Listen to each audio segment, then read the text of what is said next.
pedigree of success. They're offering top-notch benefits, matching 401k, and a $600 per year clothing allowance. Bauer Underground, a family-friendly company with room for advancement. Hey, Nebraska sports fans. This summer, professional tennis returns to Lincoln. Watch rising stars of the ATP Tour compete for over $100,000 in prize money for the 2026 Lincoln Challenger from July 12th to the 19th at the Sid and Hazel Dillon Tennis Center. Witness top tennis pros compete right here in Lincoln and experience tennis close-up like never before. To purchase tickets or to sign up for volunteer opportunities, please visit www.lincolnchallenger.com.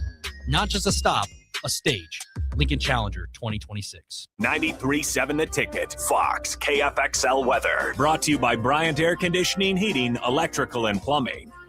Your Lincoln forecast for today. We'll see lots of sunshine. It'll be breezy and hot. In the afternoon high, you're 99. Tonight, a slight chance of showers and storms. Otherwise, partly cloudy skies. The low around 77. And tomorrow, partly sunny and breezy. It'll be hot. In the afternoon high, you're 96.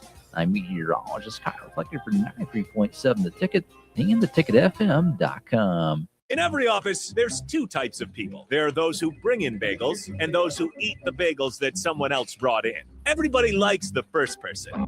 Be that first person.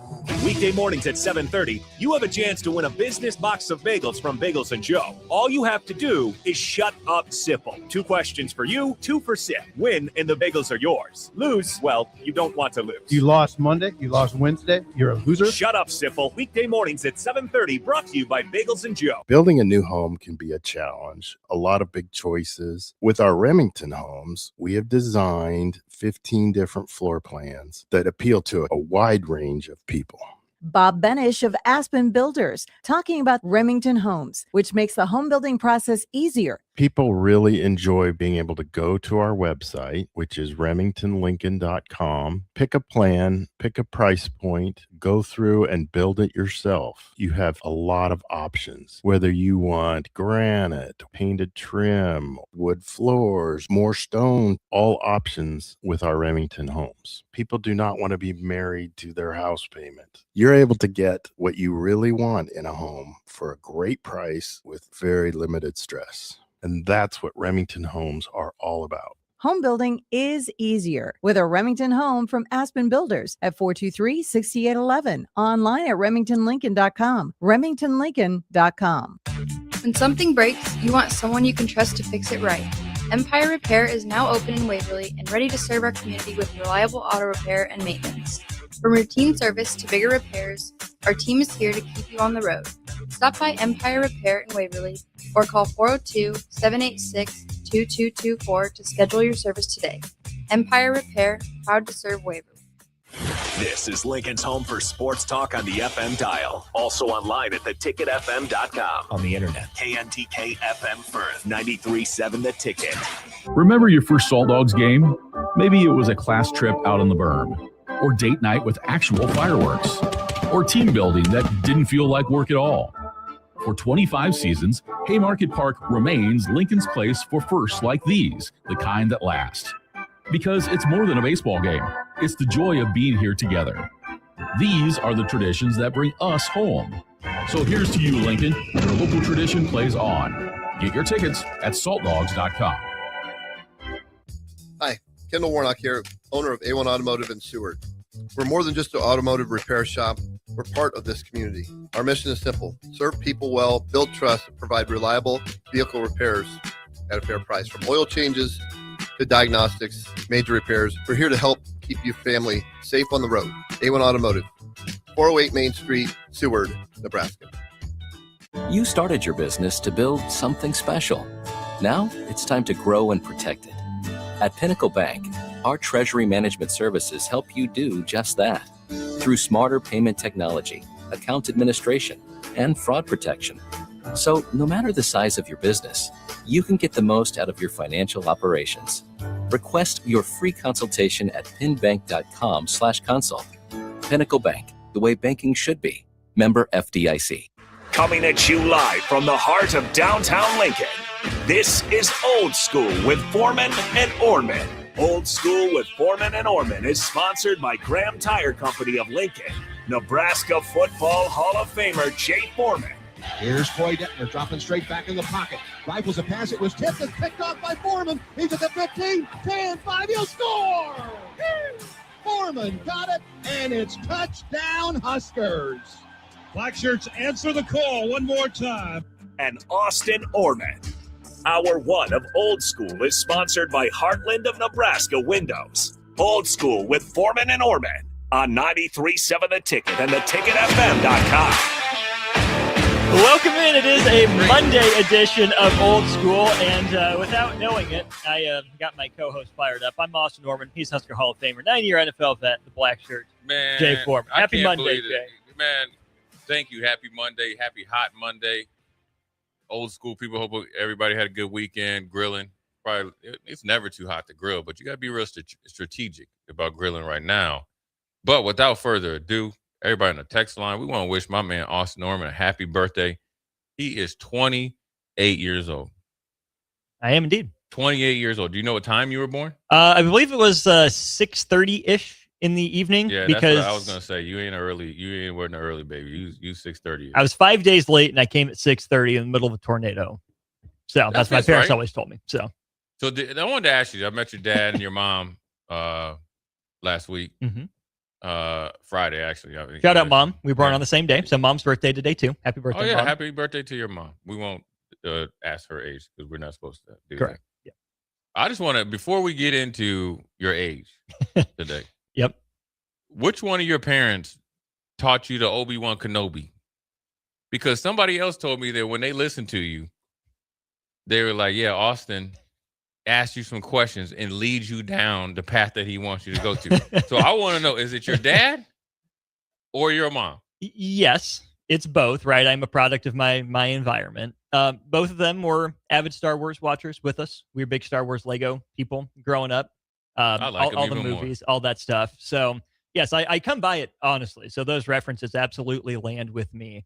I would say my dad and I probably think more alike. My mom and I communicate more alike. Oh, so I'll probably blend them together, but I think my brain works more like it's my your dad's. dad. I was gonna guess it's your dad. You guys both have that like Obi-Wan when he talked to Luke and them right before Darth Vader was coming. No, you didn't. Then you opening up doors. Not the droids you're looking for.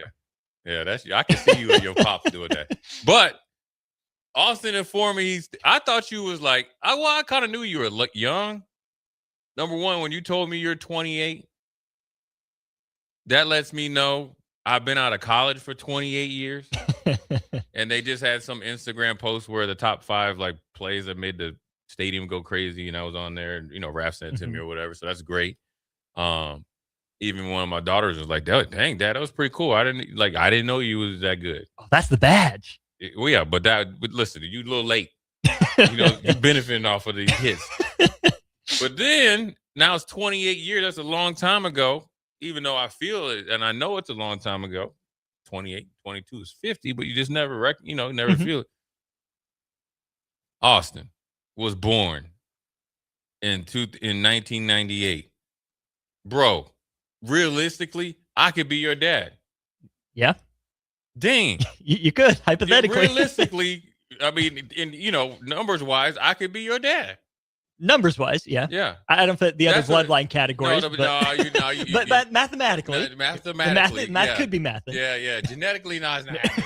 But mathematically, I'm like, dang. I was adding up when you're telling me. I was like, I could be your dad. You could. That's crazy. I probably thought I was 33. I thought you were like 30, 31. But that's actually a compliment because you're mature. I got that old soul going on. Yeah. You coach on the court, mature for his age sort of thing. That was the scouting report on me. Nothing about my athleticism, nothing about what I could actually do. But man, I'm an oldest child. Awesome. I think I come by that naturally as well. And so technically, I was around when you guys kicked Tennessee's butt. I just couldn't see it. I was cooking in the oven. You was in the broiler. I was. Mm-hmm.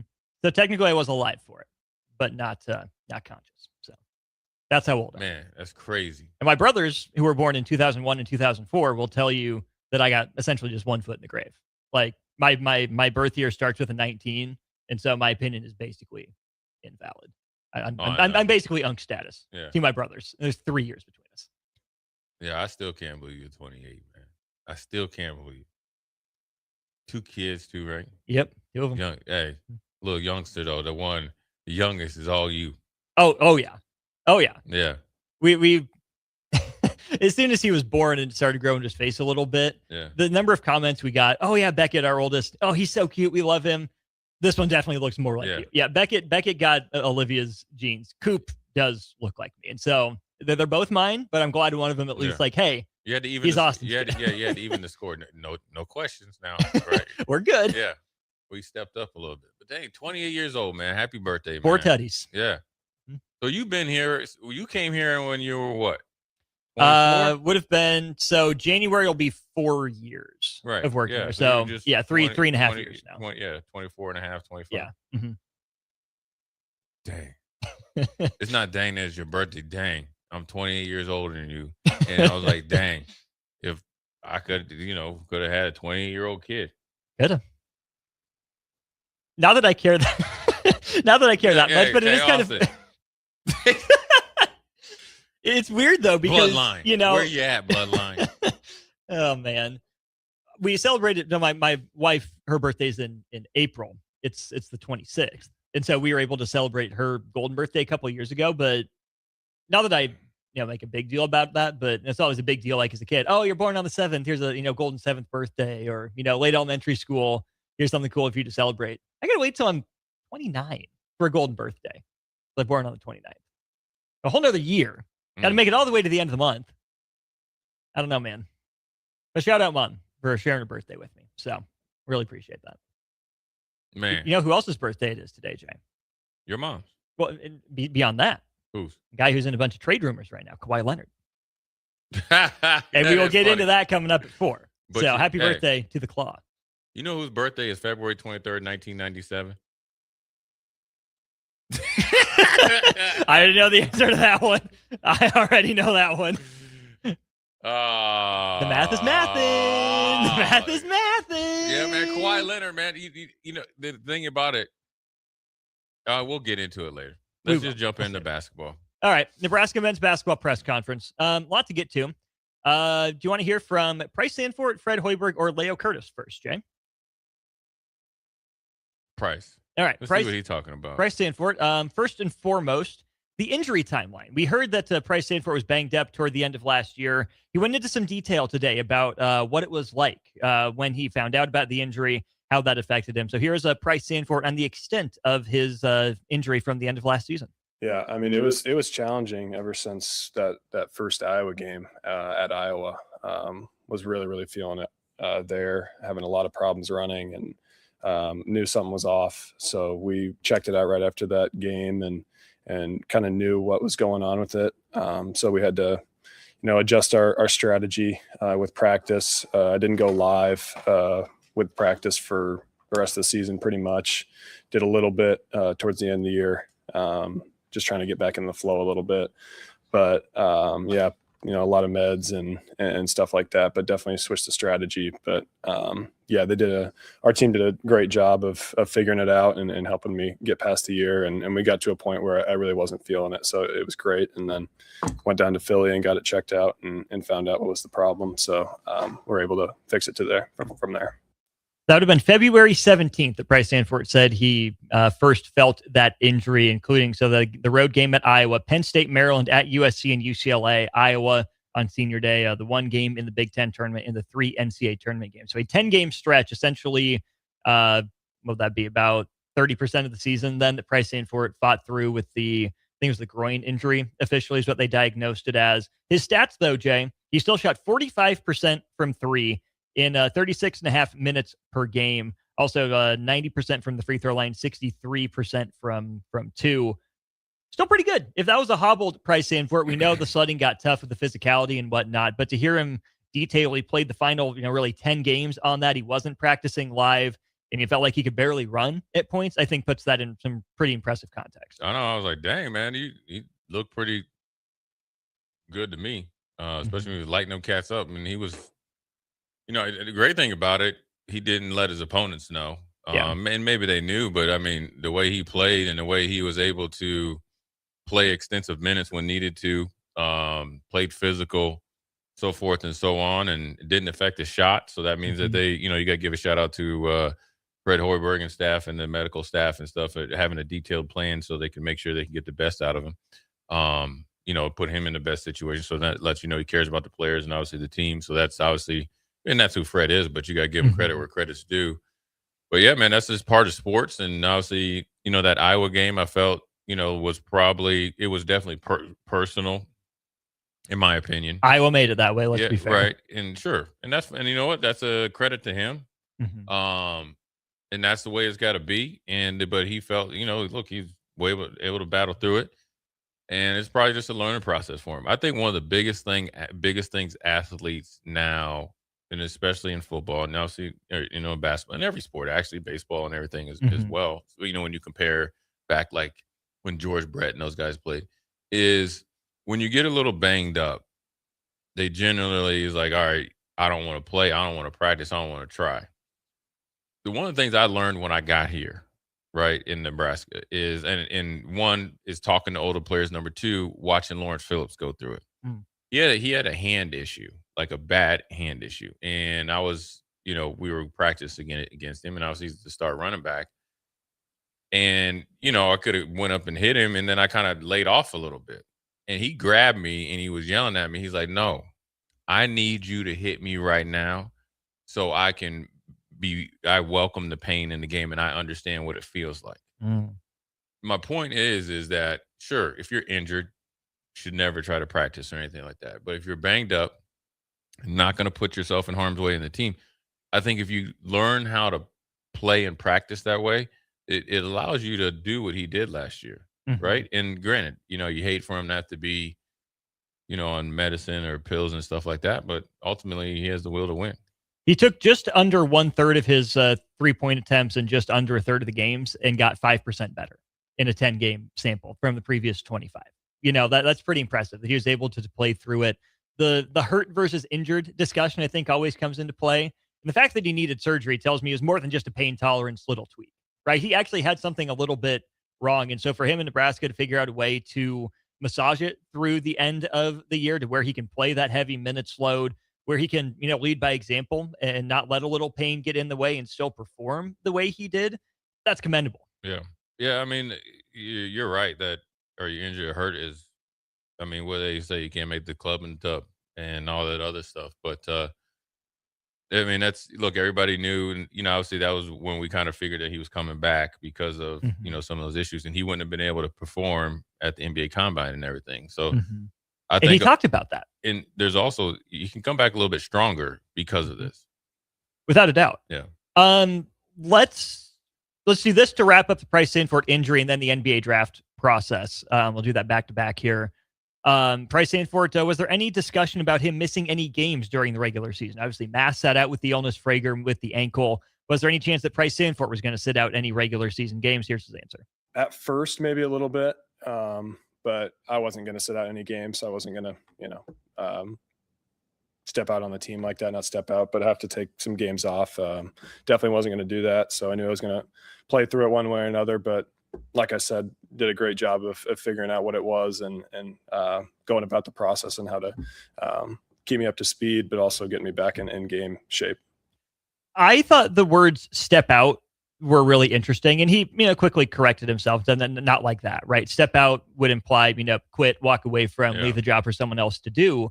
But I like that he said step out because, Jay, that tells me that if he would have sat out, it would have felt to him like he was quitting on the team, like he was taking the easy way out, especially with where Nebraska's offense was at that point. It would have been coming off the tough first half, an ultimate comeback that fell short against Purdue, a slog against Northwestern that Nebraska broke open in the second half, and then that Iowa game, Penn State and Maryland games, Nebraska took care of business. Again, choppy first half at USC. So no, I don't think anyone would have begrudged Price Sandfort for sitting out, for resting up, trying to heal and get better for the stretch run when Nebraska at that point still had the ultimate goal of knocking that NCAA tournament win, off the wrong side of the ledger. But for him to say it would have felt to him like stepping out on the team, that tells me a lot about Price Sandfort's mindset. Well, he's invested. Look, he was obviously a pretty significant player at Iowa. This is a chance for him to really expand his game and everything like that. And then I think he's also providing some, quiet assassin type of leadership as well, right? And so that's part of it. Look, he can't challenge guys or implore guys to do above and beyond and be able to fight through some things if he's not willing to do it. Plus, I think he has being an older player that has a pretty good idea of his pain tolerance, and then obviously has a lot of trust in the staff. So I do like it that he would have felt like he was going to let his team down, because in this day and age of any sport, high school, heck, even down to youth sports, high school, college, and pros, there's not a lot of guys that are invested in the team.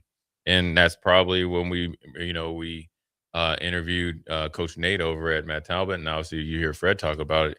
This team was truly connected and invested in each other, and this is just an example of it. The NBA draft process, this will be the last thing we hear about from Price Sandfort. What actually goes into that? Not something we hear a lot about. So here's Price Sandfort talking about his NBA draft testing the waters process.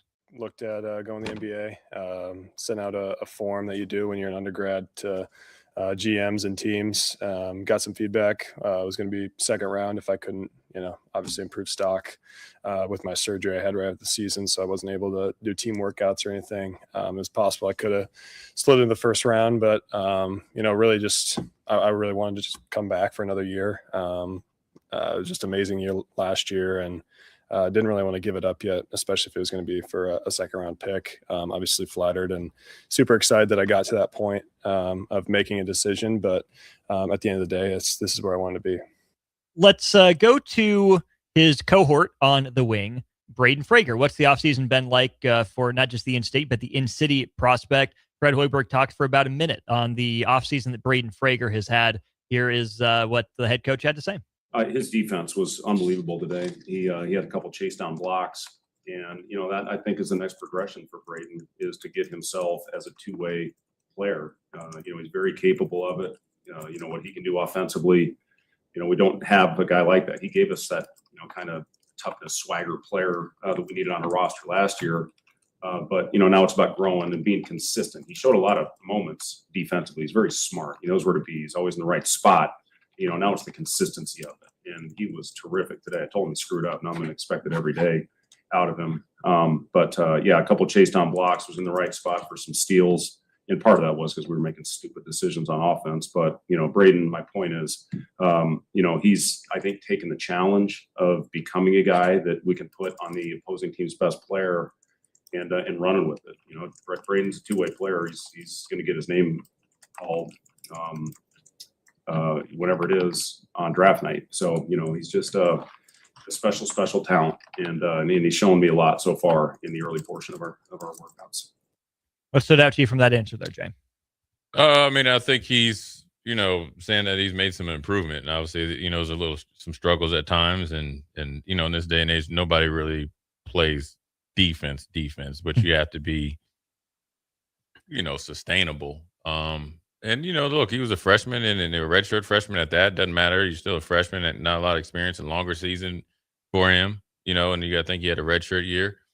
And so there was times on some actions that, teams probably went after him a little bit. And that's actually a credit to him, because they probably went after him to slow him down on offense at times. And, I think one of the things that, Fred and everybody's going to want and see that him, maturing off the court. And then that will lead to better things on the court. That'll lead to more consistency in the defense, more consistency in offense, understanding the game a little bit more, understanding that, last year was great, and you were the, sixth man of the year and came out the bench, and a great, example of what local, products can do from even, not only the state of Nebraska, but the city of Lincoln.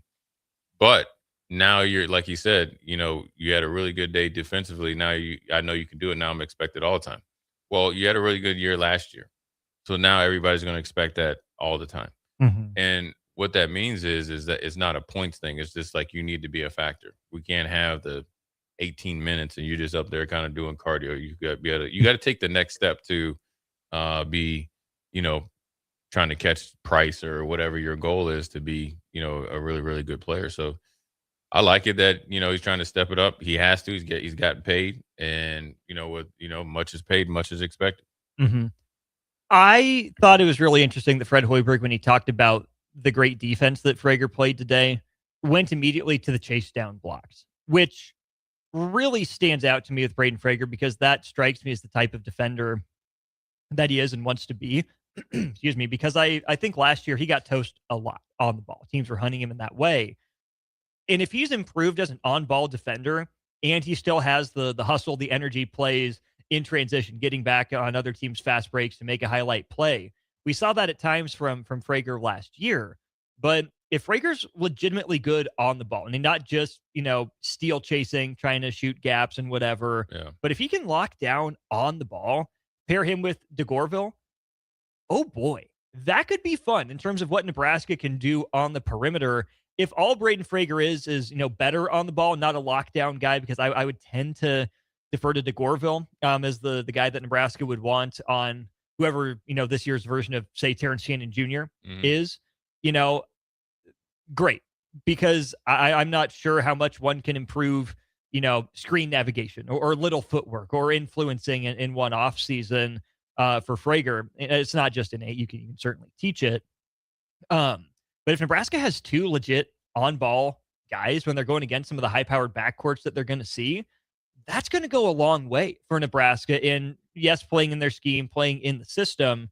But if they have another changeup where it can be like Taj DeGorville said today, San Diego State was more guard your own, Nebraska's more team-based in rotations. If Nebraska has a changeup to just say, hey, you three guys, you're going to zone up on the back end, you can do more switching, but Frager and DeGorville, go get them. That's another interesting wrinkle.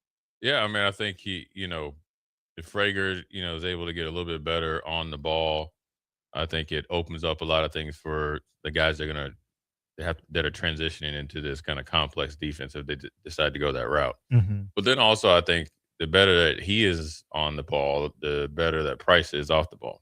For sure. And I think sometimes, and I've talked to you about this off air, and Fred's not like this, but I know that there's coaches around here where, they see a white kid and they don't think he can play defense. I'm being straight up. Mm-hmm.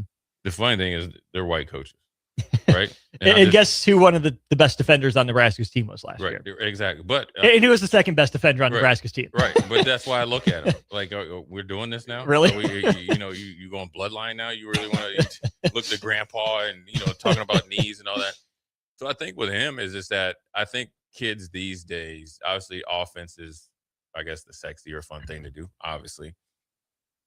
But for him, if he's ever wanting to go and play anywhere professionally, your defense is going to have to be more strategic. Sure, there's going to be guys that have more foot speed or quickness, initial quickness off the bounce or whatever you want to call it. Mm-hmm. But if you study defense and study players like you study offense, you'll be just fine because you'll know where to play the strengths. But I don't think it's taught at an early age. Okay. I know it's not taught in club and AAU basketball. And I'm not really sure. I can't speak for it. I can speak for a couple of high school coaches, but it's not in general. It's not. And then it's really, to be honest with you, at majority of places, it's not really taught in college because ultimately, when I heard Hurley and Gino on their kind of like sit down thing with Molly that was at Quorum, Yep. And he's like, yeah, we used to always recruit defense. Now we just recruit guys that just can just pretty much go out there.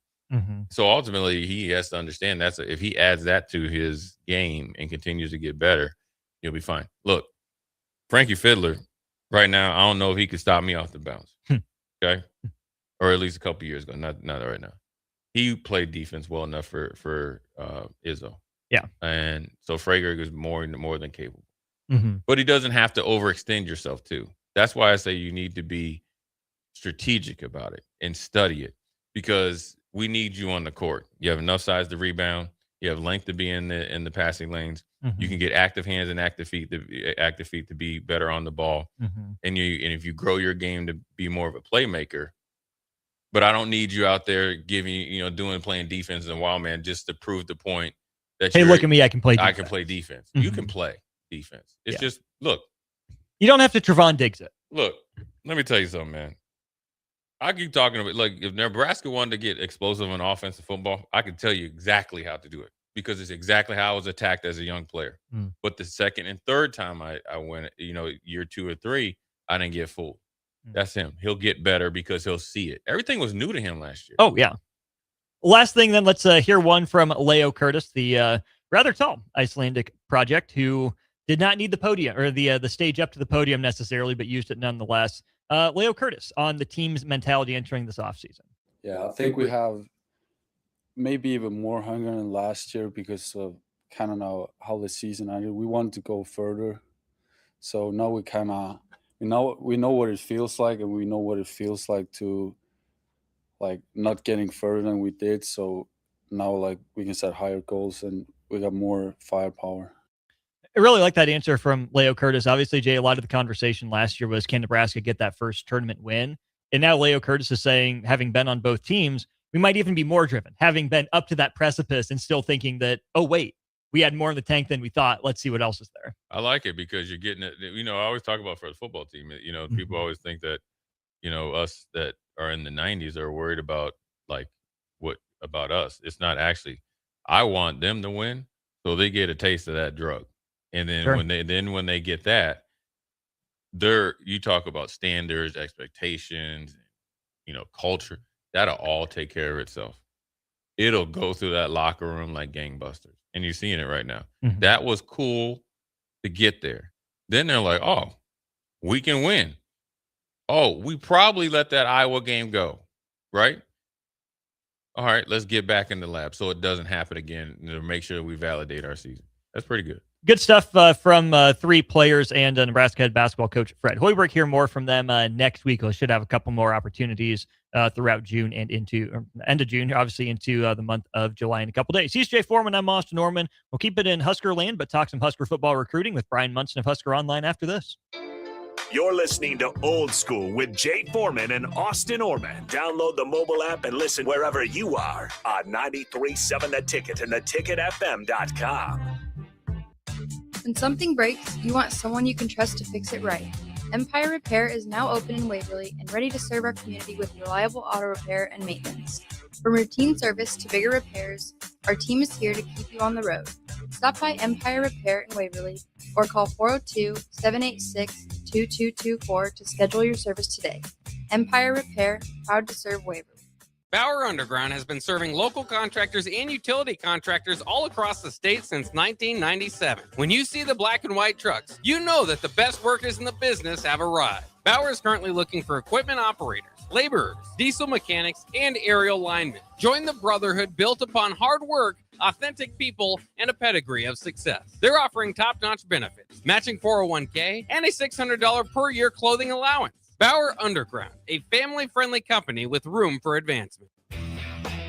Select Plumbing and Utility has been serving Lincoln and the surrounding area for 14 years, and they're not slowing down. Select Plumbing and Utility handles all your plumbing needs from faucets and water heaters to full renovations, and they can even help with your heating and cooling needs. They're also Lincoln's underground experts, repairing and replacing broken underground water and sewer lines since day one. Contact Select Plumbing and Utility today at 402-560-6197, assuring excellence in every situation, opportunity, and challenge. That's 402-560-6197. Hey, Nebraska sports fans. This summer, professional tennis returns to Lincoln. Watch rising stars of the ATP Tour compete for over $100,000 in prize money for the 2026 Lincoln Challenger from July 12th to the 19th at the Sid and Hazel Dillon Tennis Center. Witness top tennis pros compete right here in Lincoln and experience tennis close-up like never before. To purchase tickets or to sign up for volunteer opportunities, please visit www.lincolnchallenger.com. Not just a stop, a stage. Lincoln Challenger 2026. Building a new home can be a challenge, a lot of big choices. With our Remington homes, we have designed 15 different floor plans that appeal to a wide range of people. Bob Benish of Aspen Builders, talking about Remington Homes, which makes the home building process easier. People really enjoy being able to go to our website, which is remingtonlincoln.com, pick a plan, pick a price point, go through and build it yourself. You have a lot of options, whether you want granite, painted trim, wood floors, more stone, all options with our Remington homes. People do not want to be married to their house payment. You're able to get what you really want in a home for a great price with very limited stress. And that's what Remington Homes are all about. Home building is easier with a Remington home from Aspen Builders at 423-6811. Online at remingtonlincoln.com. remingtonlincoln.com. 93.7 The Ticket, Fox, KFXL weather. Brought to you by Bryant Air Conditioning, Heating, Electrical, and Plumbing. Your Lincoln forecast for today, we'll see lots of sunshine. It'll be breezy and hot. An afternoon high near 99. Tonight, a slight chance of showers and storms, otherwise partly cloudy skies, a low around 77. And tomorrow, partly sunny and breezy. It'll be hot. An afternoon high near 96. I'm meteorologist Kyle Reflector for 93.7 The Ticket and theticketfm.com. Hi, Kendall Warnock here, owner of A1 Automotive in Seward. We're more than just an automotive repair shop. We're part of this community. Our mission is simple: serve people well, build trust, and provide reliable vehicle repairs at a fair price. From oil changes to diagnostics, major repairs, we're here to help keep your family safe on the road. A1 Automotive, 408 Main Street, Seward, Nebraska. Back to old school with Foreman and Orman on 93.7 The Ticket and theticketfm.com. That's right. Welcome back in to Old School. Austin Orman and Jay Foreman with you. But right now we're headed to our Allo Fiber VIP line where we're joined by Brian Munson of Husker Online. Brian, it is mid-90s and seems like it's climbing. It is muggy. It is hot up here in Nebraska. Are you avoiding it or is it more the same down there in Texas? Well, we've got it down here. So I was actually up in Nebraska. I left on Thursday, was up in Grand Island on Friday for the Sam Foltz Memorial Kicking Camp. It was a 10th annual event this year. And my son took part, but I also got a chance to meet like Sam's parents and plenty of other snappers that were there that were working out with my kid and other kids there. And we left. It was beautiful. It was like high 70s, a little overcast. And then we drove back partway on Friday night and then finished the trip on Saturday morning. I had to pull off for gas pretty early into Dallas. And oh my gosh, it was blazing hot. And my first thing my son said out of his mouth was, I really miss Nebraska. And then I heard that you guys got warm yesterday. My wife is still at North Platte, and so she's out there hanging out. And then it's down here. It's terrible. It's been terrible down here for a couple of weeks. We've gotten so much moisture, and the humidity is cranked like it just never is. Usually it's a very, very dry heat, but like oven hairdryer hot. Now it's humid as well, so it's terrible. Well, I'm glad we're not alone. I'm a little disappointed that you felt the need to bring that up to Nebraska with you, but so be it. Take us through the Sam Foltz camp. Was that your first time there? What was that like being out there in Grand Island for that camp? First time? Yeah, absolutely. And my son's been, full disclosure, my son's been a long snapper since 8th grade is when we kind of picked it up. It was my first year ever, like, being asked to go cover it. First time ever really realizing that they had it.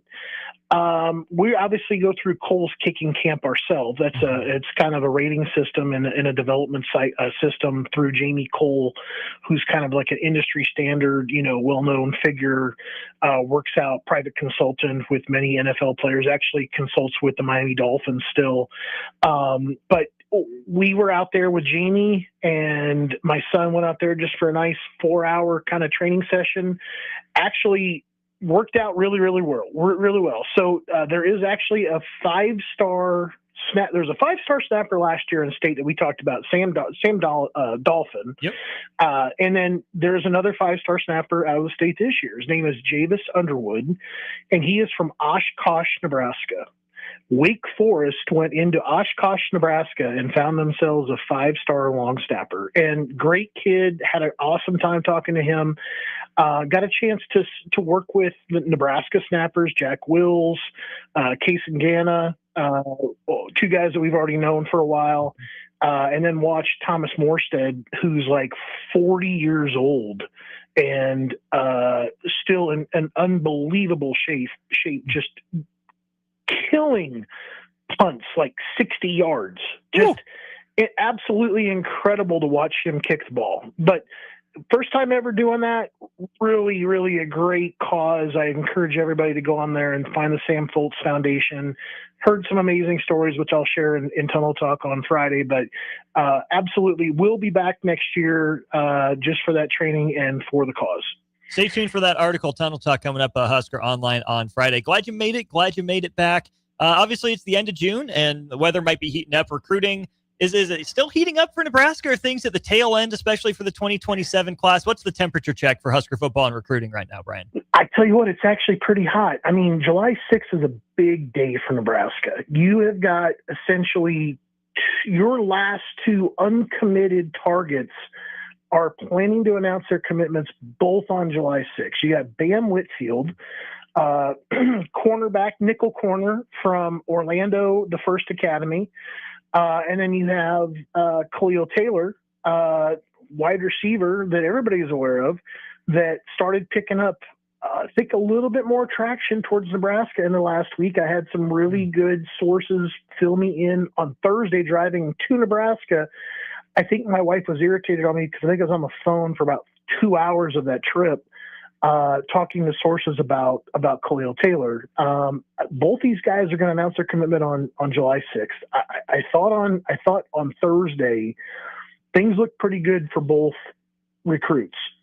As of yesterday, I still feel really, really good on Taylor. And on Whitfield, I guess I'm softening a little bit. I think that Florida is still playing, is still probably in the lead role for him, which is a little bit tough because you're in a dead period now. And how do you kind of impact that if that's what you wanted to do? Yeah, I think it's hot, but it's gonna cool off pretty quickly. Like July 7th, we should be on the backside of, everything, paying attention now, I think, towards, we're only you'll be less than 60 days away from 2028s and 2029s making their way to Lincoln for, the first home game. You'll be talking about Trey Taylor, taking the field for Millard South with Tay Ellis. And then we'll be kind of watching the Ahmad Hudson and seeing if we're going to be on flip watch for the rest of the season. So I think those are kind of like the storylines, kind of like from here on out. A week from today will be those commitments, in fact, coming off the July 4th holiday. When you look at Whitfield specifically, we know Nebraska's gone down to Florida for a bunch of DBs. How big of a miss would it be for Nebraska to miss out on him? Are they pretty well covered? Is he just insurance in the defensive backfield because they take a lot? What do you like about Whitfield as a prospect, compared to the other guys that Nebraska has in the class? He's different. I mean, Corey Hadley and he play a very similar type of position. I mean, I think they're both being recruited to play nickel corner as well as safety, number one. Nebraska missed out on, a top flight nickel corner last year. They didn't get one. So there's a very different, it's a very different looking dude, than the guys that they've already got, like Hill and Williams that they already have in the class, or like Danny Odom last year. I think that you're looking for a physical dude, but a guy that can run, guy that can flip his hips, and a guy that can work, that inside slot guy, roll back to safety. That's something that obviously Corey Hadley can do. But it's something that's what Nebraska's kind of looking for in Whitfield as well. I think that they're trying to load up on bodies again back there in the secondary, bring some guys along. And I think it would be significant to miss on Whitfield. Obviously, I think Hadley is probably a little bit more geared towards playing safety, can obviously play nickel. He plays, actually wide receiver for his 7-on-7 team. So he's a very good offensive player as well as defensive player. And then I think with Whitfield, I think it's just like, look, you're really getting a tailor-made, kind of corner that's got all the real man-to-man skills, of course, that you're looking for with a guy from that position. And a guy that also you could drop off and play some safety with. So I think you're looking for a little bit of redundancy there between the two guys. You're going to miss on that. You still have Torrey Pittman, in the class, probably a little bit more geared towards free, but like Bam will come down the hill and hit you. So will Hadley. They're both physical guys. And Torrey's just a guy like you want to just let him roam and just make plays because he's got big play, potential written on him every time the ball's in the air. So I think it would be a bit of a miss, however, if you did not get the additional defensive back here next week. Brian Munson of Husker Online breaking down the Kamari Bam Whitfield commitment watch in about a week. Let's flip to Taylor then, Brian. Is he an inside guy, an outside guy? Where do you think Nebraska would utilize him if they're able to land him like you seem confident they might? Yeah, I think that he could be a little bit of both. I think he's a little bit more of a Z. He's not really. He could play slot. I think that you really want him though still to kind of be playing more of a Z when it comes to like the outside kind of flanker type of position. He's got a great build on him. I think the best part about him is that he's when you stare at guys' times on paper and you read that he's a 10-4 and you watch the film and the film does not show you a 10-4 guy, and then you see that you get like a 10-5, 10-6 guy with Taylor, and you go, gosh, this dude can move. Like there's a way that those guys, I think, like Taylor, they connect everything that they have, those athletic gifts that they have, they're all connected. And I think that he's such a fluid athlete. I think that this is the part that really makes him really special. I think he's an advanced receiver. I don't think you have to do a lot of things with him. He doesn't let the ball travel too close to or in too far to his body to have to break him out of any bad habits. He's pretty polished. There were a lot of things, and I think I just want to go ahead. I'm kind of dancing around. I'll let everybody know. I wasn't really necessarily sold on Matthew Gregory for a lot of reasons. I felt like that he was kind of more of a project, and he had that 10-4 speed that, of course, his sophomore year to a 10-5 his junior year. So he took a little bit of a step back, but I mean, still blazing fast, but you just didn't see it on film. And then you watched him catch the ball and you're kind of going, it doesn't look funky. It doesn't look natural. Great high point guy. Taylor does it all. Taylor has the entire route tree, not just a couple of routes in the tree. He's a kind of a technician. I think I give that credit kind of to Tay Ellis too in the class already. That's he's kind of making the most out of what he's got physically. He doesn't have Khalil's speed. Khalil has got some great speed and burst to him, but those guys really still get the most out of what they got because they're real technical when it comes to the route running.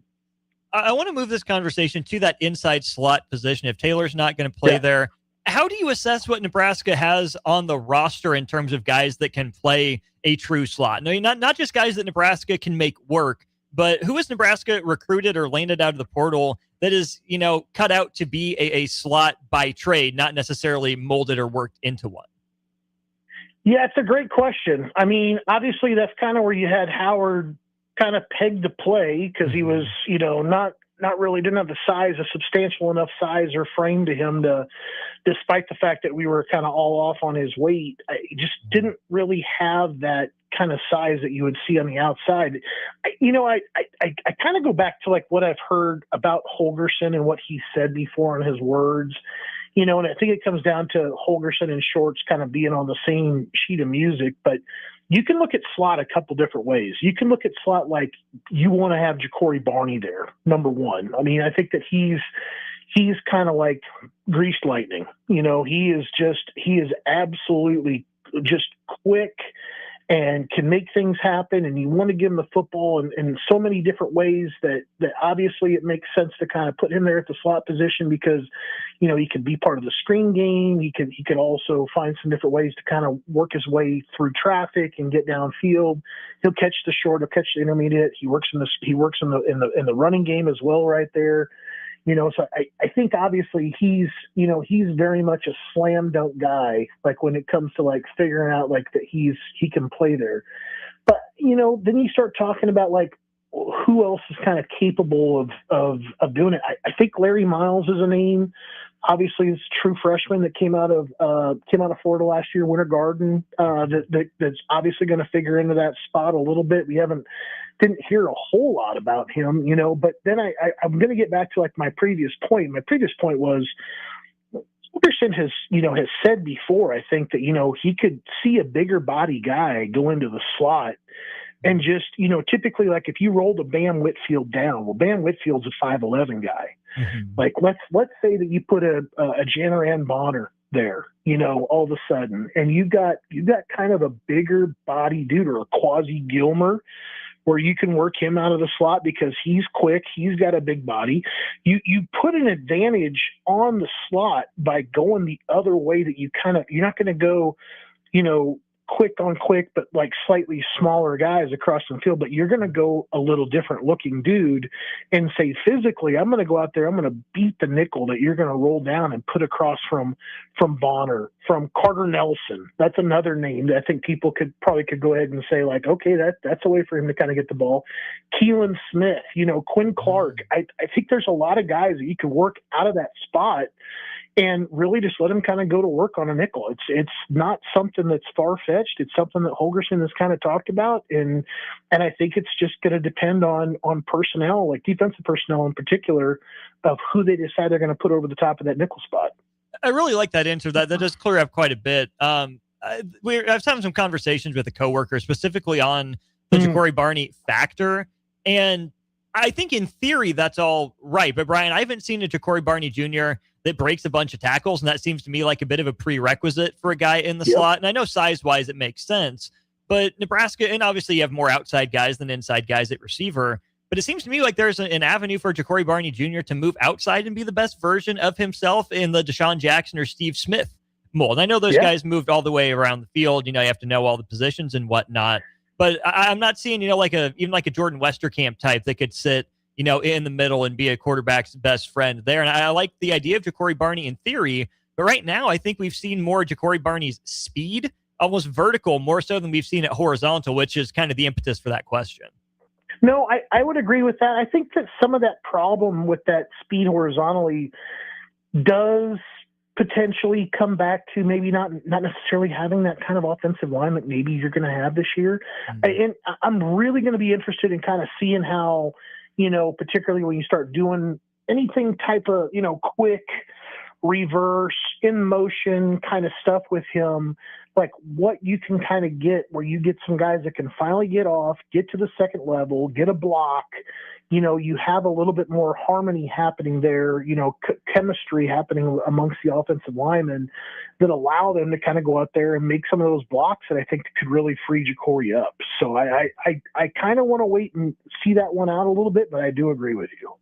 There you go. Brian Munson of Husker Online joining us. Brian, as always, appreciate the insight. Have a safe, have a happy, have an enjoyable 4th of July, and we'll catch up on a big day, July 6th for Nebraska next week with those couple of commitments. Thanks a ton.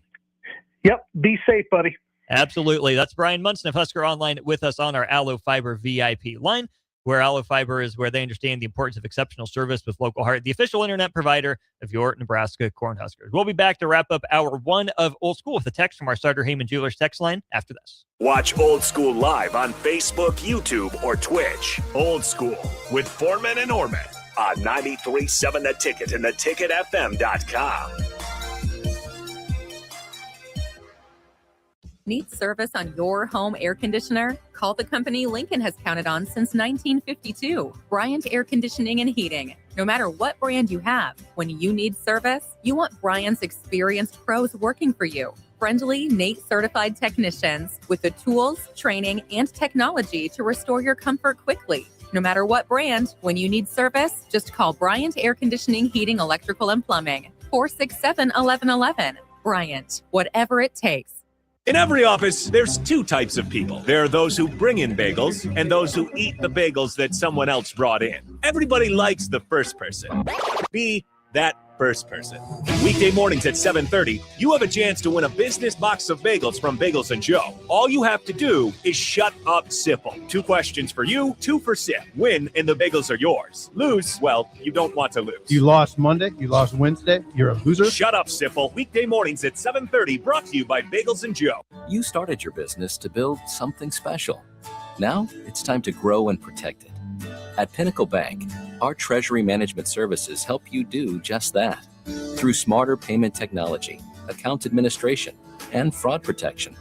So no matter the size of your business, you can get the most out of your financial operations. Request your free consultation at pinbank.com/consult. Pinnacle Bank, the way banking should be. Member FDIC. Are you ready for a new opportunity? Check out Sandhills Global. Join a dynamic team where your skills are valued and your career can soar. We offer full-time positions with a 4.5-day work week, competitive pay, excellent benefits, and a positive work environment. From IT and marketing to sales and finance, we're looking for talented individuals just like you. Apply today at sandhills.jobs and take the first step towards an exciting future. That's sandhills.jobs. Don't wait, apply now. Hi, Kendall Warnock here, owner of A1 Automotive in Seward. We're more than just an automotive repair shop.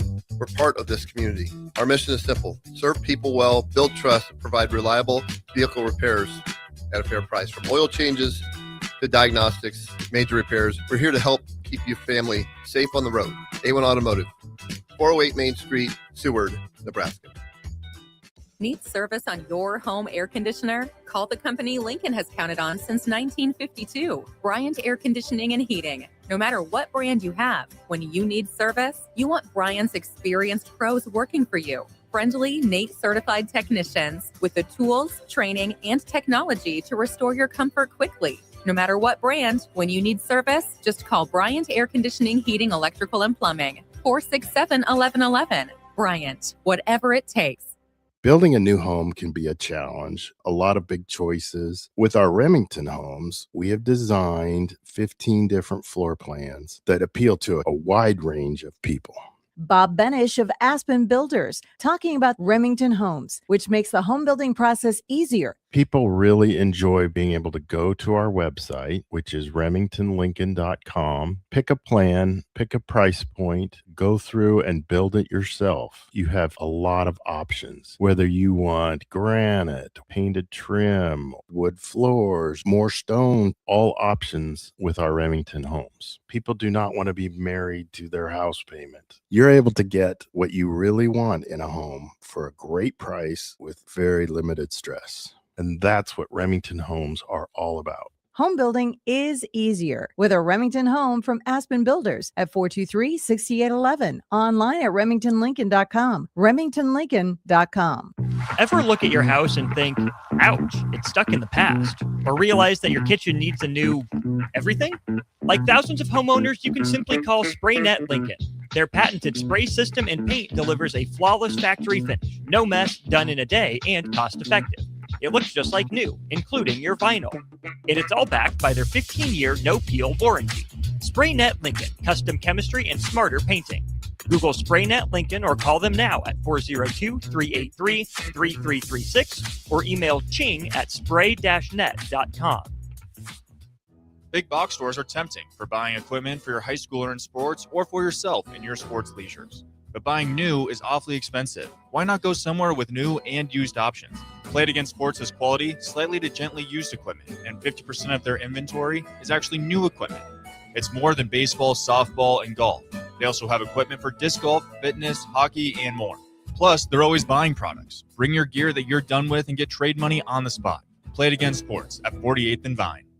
Back to Old School with Foreman and Orman on 93.7 The Ticket and theticketfm.com. That's right. Welcome back in to Old School, Hour 1 of the show, brought to you as always by Heartland of Nebraska Windows. Really appreciate them, Gary and the family and the crew, for sponsoring Hour 1 of the show. Check them out online, heartlandofnebraskawindows.com. You can also give them a call. Number that you can find them at 402-430-3852. The number you can find us at 402-464-5685. That's our Sartor Heyman Jewelers text line.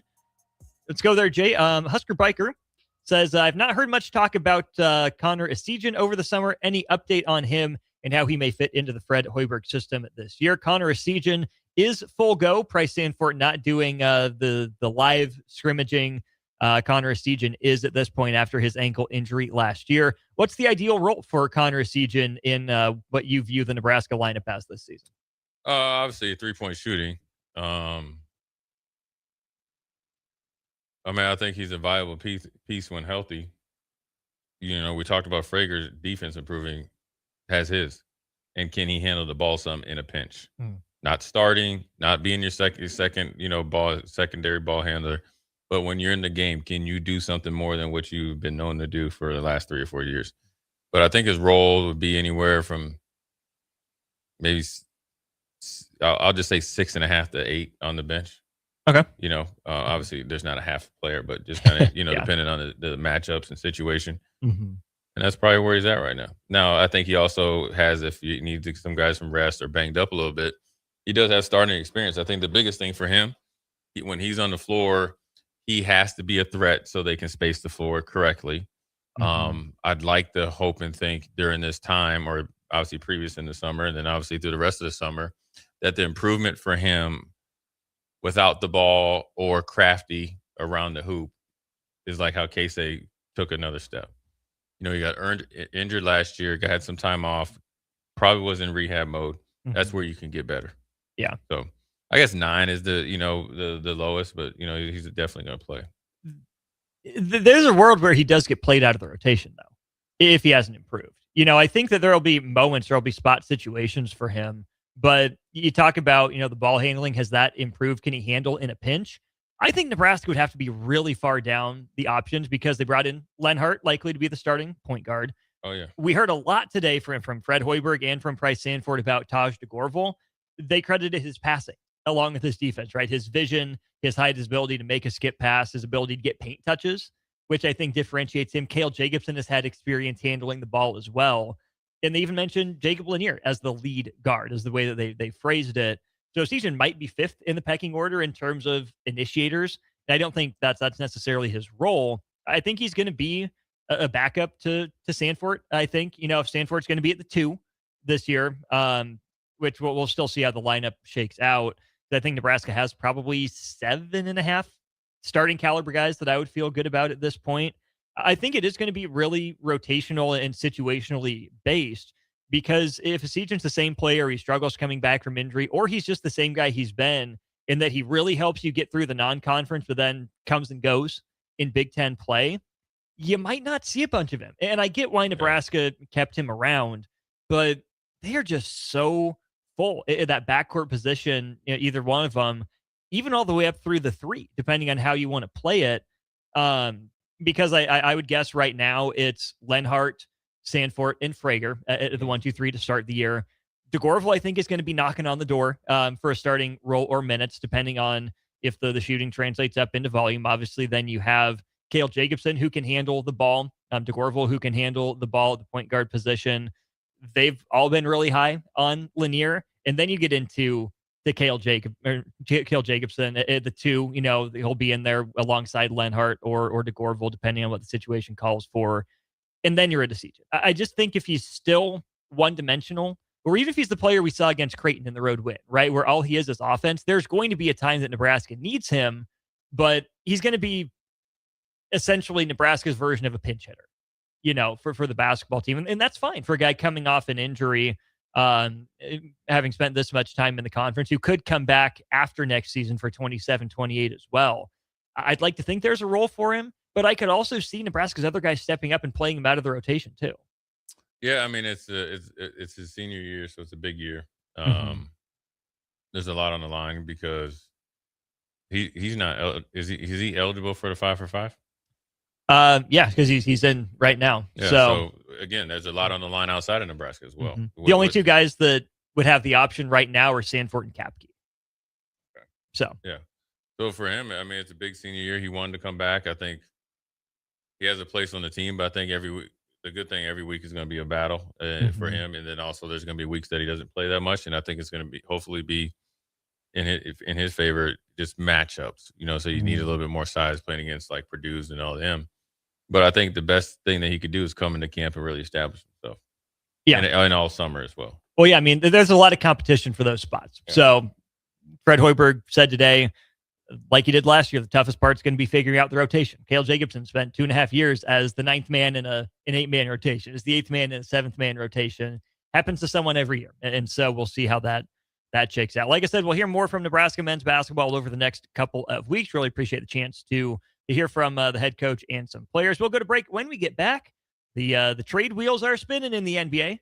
A big one with a one-time superstar. We'll talk about the Ja Morant move. What's going on in Golden State? What's going on in Boston? We'll talk about all that next on Old School.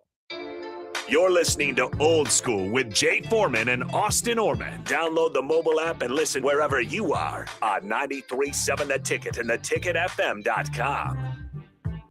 This is Lincoln's home for sports talk on the FM dial. Also online at theticketfm.com. On the internet. KNTK FM Firth, 93.7 The Ticket. 93.7 The Ticket. Fox, KFXL weather. Brought to you by Bryant Air Conditioning, Heating, Electrical, and Plumbing. Your Lincoln forecast for today, we'll see lots of sunshine. It'll be breezy and hot. An afternoon high near 99. Tonight, a slight chance of showers and storms, otherwise partly cloudy skies, a low around 77. And tomorrow, partly sunny and breezy, be hot. An afternoon high near 96. I'm meteorologist Kyle Reflector for 93.7 The Ticket and theticketfm.com. Select Plumbing and Utility has been serving Lincoln and the surrounding area for 14 years, and they're not slowing down. Select Plumbing and Utility handles all your plumbing needs from faucets and water heaters to full renovations, and they can even help with your heating and cooling needs. They're also Lincoln's underground experts, repairing and replacing broken underground water and sewer lines since day one. Contact Select Plumbing and Utility today at 402-560-6197, assuring excellence in every situation, opportunity, and challenge. That's 402-560-6197. Sometimes good people make mistakes. When you find yourself in need of an attorney, call Liberty Law Group. The attorneys at Liberty Law Group will defend you in court and protect your freedom to get you the best possible outcome and the justice you deserve. Trust your freedom to Liberty Law Group, the best criminal attorneys in Nebraska and Iowa. Call them today at 877-404-5238. That's 877-404-5238. Or check them out online at libertylawgroup.com. Ever look at your house and think, ouch, it's stuck in the past? Or realize that your kitchen needs a new everything? Like thousands of homeowners, you can simply call SprayNet Lincoln. Their patented spray system and paint delivers a flawless factory finish, no mess, done in a day, and cost-effective. It looks just like new, including your vinyl. And it's all backed by their 15-year no-peel warranty. SprayNet Lincoln, custom chemistry and smarter painting. Google SprayNet Lincoln or call them now at 402-383-3336 or email ching@spray-net.com.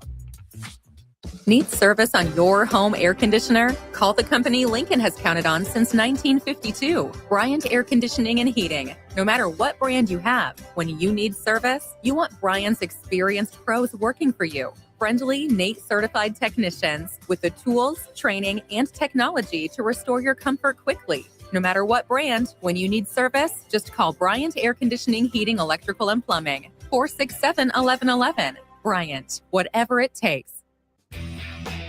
Select Plumbing and Utility has been serving Lincoln and the surrounding area for 14 years, and they're not slowing down. Select Plumbing and Utility handles all your plumbing needs from faucets and water heaters to full renovations, and they can even help with your heating and cooling needs. They're also Lincoln's underground experts, repairing and replacing broken underground water and sewer lines since day one. Contact Select Plumbing and Utility today at 402-560-6197, assuring excellence in every situation, opportunity, and challenge. That's 402-560-6197.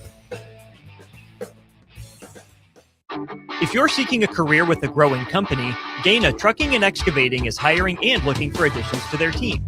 Gaina Trucking has a strong team culture, competitive pay, 401ks, and benefits like health, dental, and vision. Drivers are guaranteed 40 hours per week, even in the winter months, and are home every night. Start your career today at Gaina Trucking and Excavating. Apply today at gainatrucking.com. Working in your yard? Keep fences, landscaping, and structures clear of electrical equipment. Getting too close isn't just unsafe, it could cost you. Visit les.com for our fence and landscaping installation guide. When something breaks, you want someone you can trust to fix it right. Empire Repair is now open in Waverly and ready to serve our community with reliable auto repair and maintenance. From routine service to bigger repairs, our team is here to keep you on the road. Stop by Empire Repair in Waverly or call 402-786-2224 to schedule your service today. Empire Repair, proud to serve Waverly. Big box stores are tempting for buying equipment for your high schooler in sports or for yourself in your sports leisures. But buying new is awfully expensive. Why not go somewhere with new and used options? Play It Again Sports has quality, slightly to gently used equipment, and 50% of their inventory is actually new equipment. It's more than baseball, softball, and golf. They also have equipment for disc golf, fitness, hockey, and more.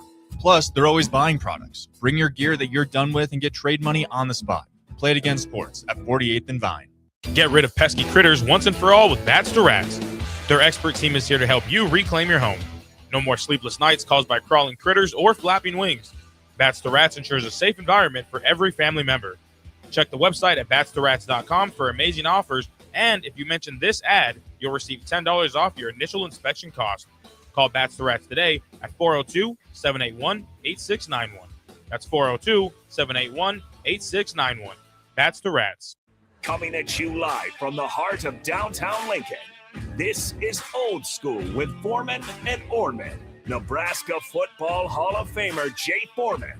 Here's Coy Detmer dropping straight back in the pocket. Rifles a pass. It was tipped. It's picked off by Foreman. He's at the 15, 10, 5. He'll score! Foreman got it, and it's touchdown Huskers. Black Shirts answer the call one more time. And Austin Orman. Old School with Foreman and Orman is sponsored by Graham Tire Company of Lincoln. Your tire store next door with 4 Lincoln locations. Old School with Foreman and Orman on 93.7 The Ticket and theticketfm.com. Here we go into hour 2 of Old School with a huge shout out to the people over at Graham Tire Company, proudly celebrating 75 years of serving the Midwest. More than just tires, they do all kinds of car and light truck repairs too. From brakes to oil changes, trust Graham Tire for service you can count on. Graham Tire, getting you to the places that matter most. 402-464-5685. Your favorite or least favorite NBA trade rumors. We'll get to a bunch of them here throughout the course of the show. Free agency involved as well. Just had this one, Jay, in the last 10 minutes or so. Ja Morant traded from Memphis to Portland. Yep. The price, Jeremy Grant, and the other Murray, Chris Murray. So, fresh start for Ja Morant out in the backcourt alongside Dame Lillard. Interesting move for both sides. Not sure I see the fit, but Portland seems to. That's going to work because Dame is all about basketball. Very tightened up off the court. Which could be good for Ja. Could be great for him. But Portland has a history of, or at least I'm not going to hold past stuff against them, but you've seen the Jail Blazers like documentary. Yeah. You know, Ja Morant, you went essentially from, the medium income, neighborhood, dude, now you in jail. And Chauncey's not even there anymore. No, and remember I said this about, I said he needs to get shipped to Portland. This is the way the NBA, and now granted, I know Memphis had to technically take care of it, but it goes across Adam Silver's desk. This is the way to get your attention. Your career is now on DEFCON 3. DEFCON 1 is the worst. DEFCON 5 is when you pretty much got a slap on the wrist for really showing up to NBA after you already were suspended with the gun thing. Now you were acting the same way, throughout, all last year. You remember he got in a fight with one of his teammates at a pre-game shoot around. They tired of you, bro. And if you don't look at who they draft, and when they're trying to change the face or the perception of the organization, look at the Charlotte Hornets with Bridges. Yeah. And Bridges was he had his one big mishap, but actually was a good leader. But he's up for a new contract. Knipple and Miller are our faces of our franchise. You no longer are wanted in Memphis, my brother. So all them little buddies you had, your little friends that you made since you moved up to Memphis, they ain't coming to Portland. Because I'm going to tell you something. You bring that mess up to Portland, you'll be playing over in like Shanghai or something quick. So this is a learning lesson for him. Nobody else wanted him. They fire sailed this dude. He was it 3 years ago, maybe 4, probably 3 years ago. They wanted him and Zion, in particular him, to be the face of the NBA. Yeah, coming out of that COVID bubble, that 2021-22 range is they like, changed hey, the schedule, take remember, over to play on Memphis or on Christmas. Yeah, and Memphis never gets Christmas. Never. No. So look, you got a great opportunity to go up there. You got a great coach coming from the Timberwolves. Dame Lillard can show you a lot of things, but you better learn how to take every note possible from Dame Lillard about on the court, off the court, and how to take care of yourself and rehabbing your perception. Don't go to Portland like DeAndre Ayton and all of a sudden you get snowed in and stuff like that. Go make the most of it. Is this the move for Portland, or you think this could be a setup in their pursuit of Jaylen Brown from Boston? And those two teams have been trade partners before. No, I don't think they'll get Jaylen Brown. I mean, I can't see Jaylen Brown in Portland. It'd be Dame, Ja, Probably Jalen at the 3. Denny Avdija probably moved to the 4. And then figured out the 5. I mean, I could see it working, but I can't see him actually doing it. Small market, leaving Boston, but he needs to get up out of Boston too. What about Detroit for Jaylen Brown? I can see that. It's probably what Detroit needs. Cade at the 1, Jalen at the 2. That's really 2, intriguing 3. to me. And more scoring punch, besides Cade. Mm-hmm. Playoff guy's been there, scored in the playoffs before. I think it was a Duran or whatever his name is. Yeah, Jalen Duran. His performance in the playoffs was eye-opening, and it wasn't in a good way. So I'm willing to give Duran a little bit of a pass because he's still tremendously young, right? He's not, 26, 27 years old. He's still younger 20s. First real playoff run for him and Cade Cunningham with the most expectation. I guess they were in the playoffs last year. That's kind of a stop-and-start year for Detroit. But entering as the top seed in the East, I don't think anyone expected that out of them. And so I would be willing to grow with Duran a little bit, but you have to make sure that this isn't the best he's going to be. And I doubt it is. But speaking of DeAndre Ayton, who opted out in Los Angeles, I think Jalen Duran with Luka would go a long way. And there's a lot facing the Los Angeles teams. LeBron James obviously will be likely opting out of his deal and entering free agency. Big offseason for the Lakers around Luka Doncic, right? What do they do at center? Who do they get for 3-and-D guys? Are they able to pull off any trades, or is it just free agent signings? I think if Duran is on the market, if I'm the Lakers, I try to go snatch him up. I think he'd be really good for them. Oh, it'd be great. It'd be great for Luka. It'd be great for the Laker Nation. And it would actually be a string of moves that actually show that the Lakers are actually trying to win. Rob Pelinka's either getting vetoed or actually at a, come to common sense moment. So, look, if you're these athletes, and I guess, for the Nebraska players are listening as well, if you are not listening to what they're saying or taking note of what they're doing, you're going to end up like John Morant and going to Portland.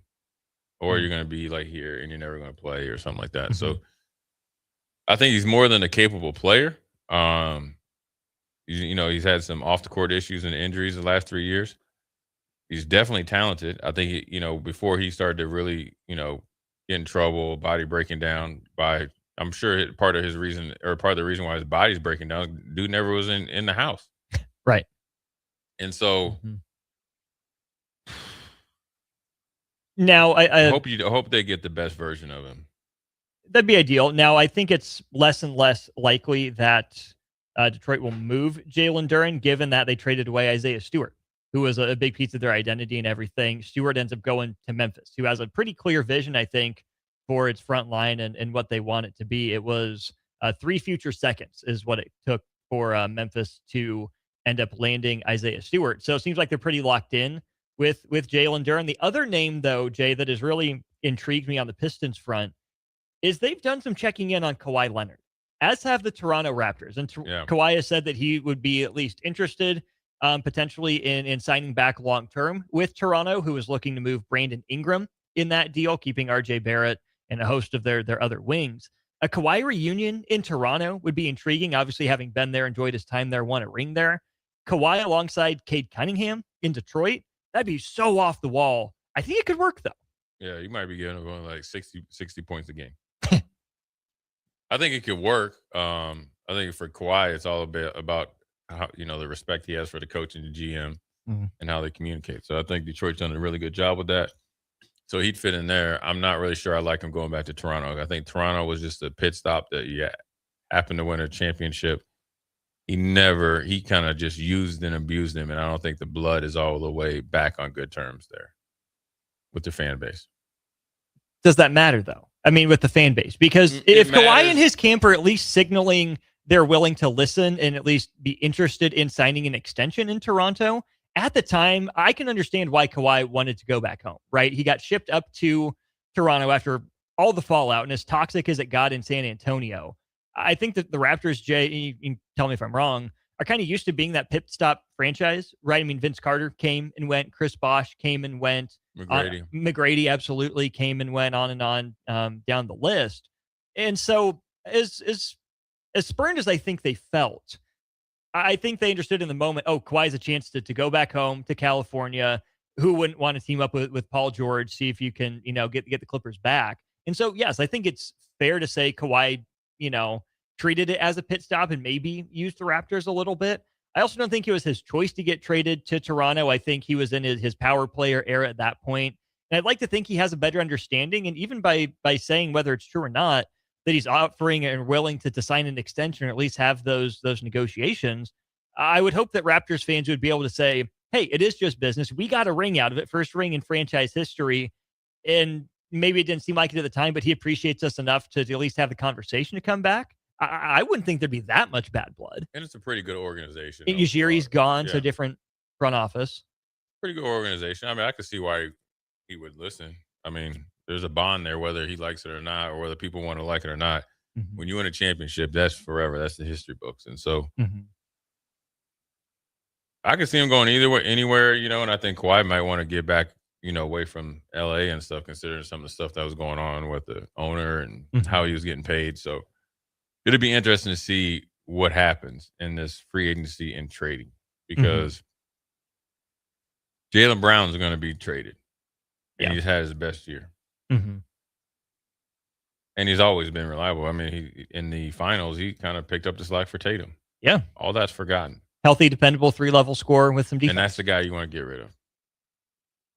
So they're telling you. We have Banana Boat 2.0 forming, Jay. Not LeBron James, Chris Paul, Dwayne Wade, and Carmelo Anthony. The new Banana Boat going to have to be a little bit bigger of a banana boat. LeBron James opting out in LA. Draymond Green opting out in Golden State. Steph Curry in Golden State, obviously. And Anthony Davis, who is not a free agent, would need to be traded. And there's smoke around that being the big four for the Golden State Warriors. What would you make of that right move, wrong move for Golden State, right move, wrong move for the NBA? I like it for both. Okay.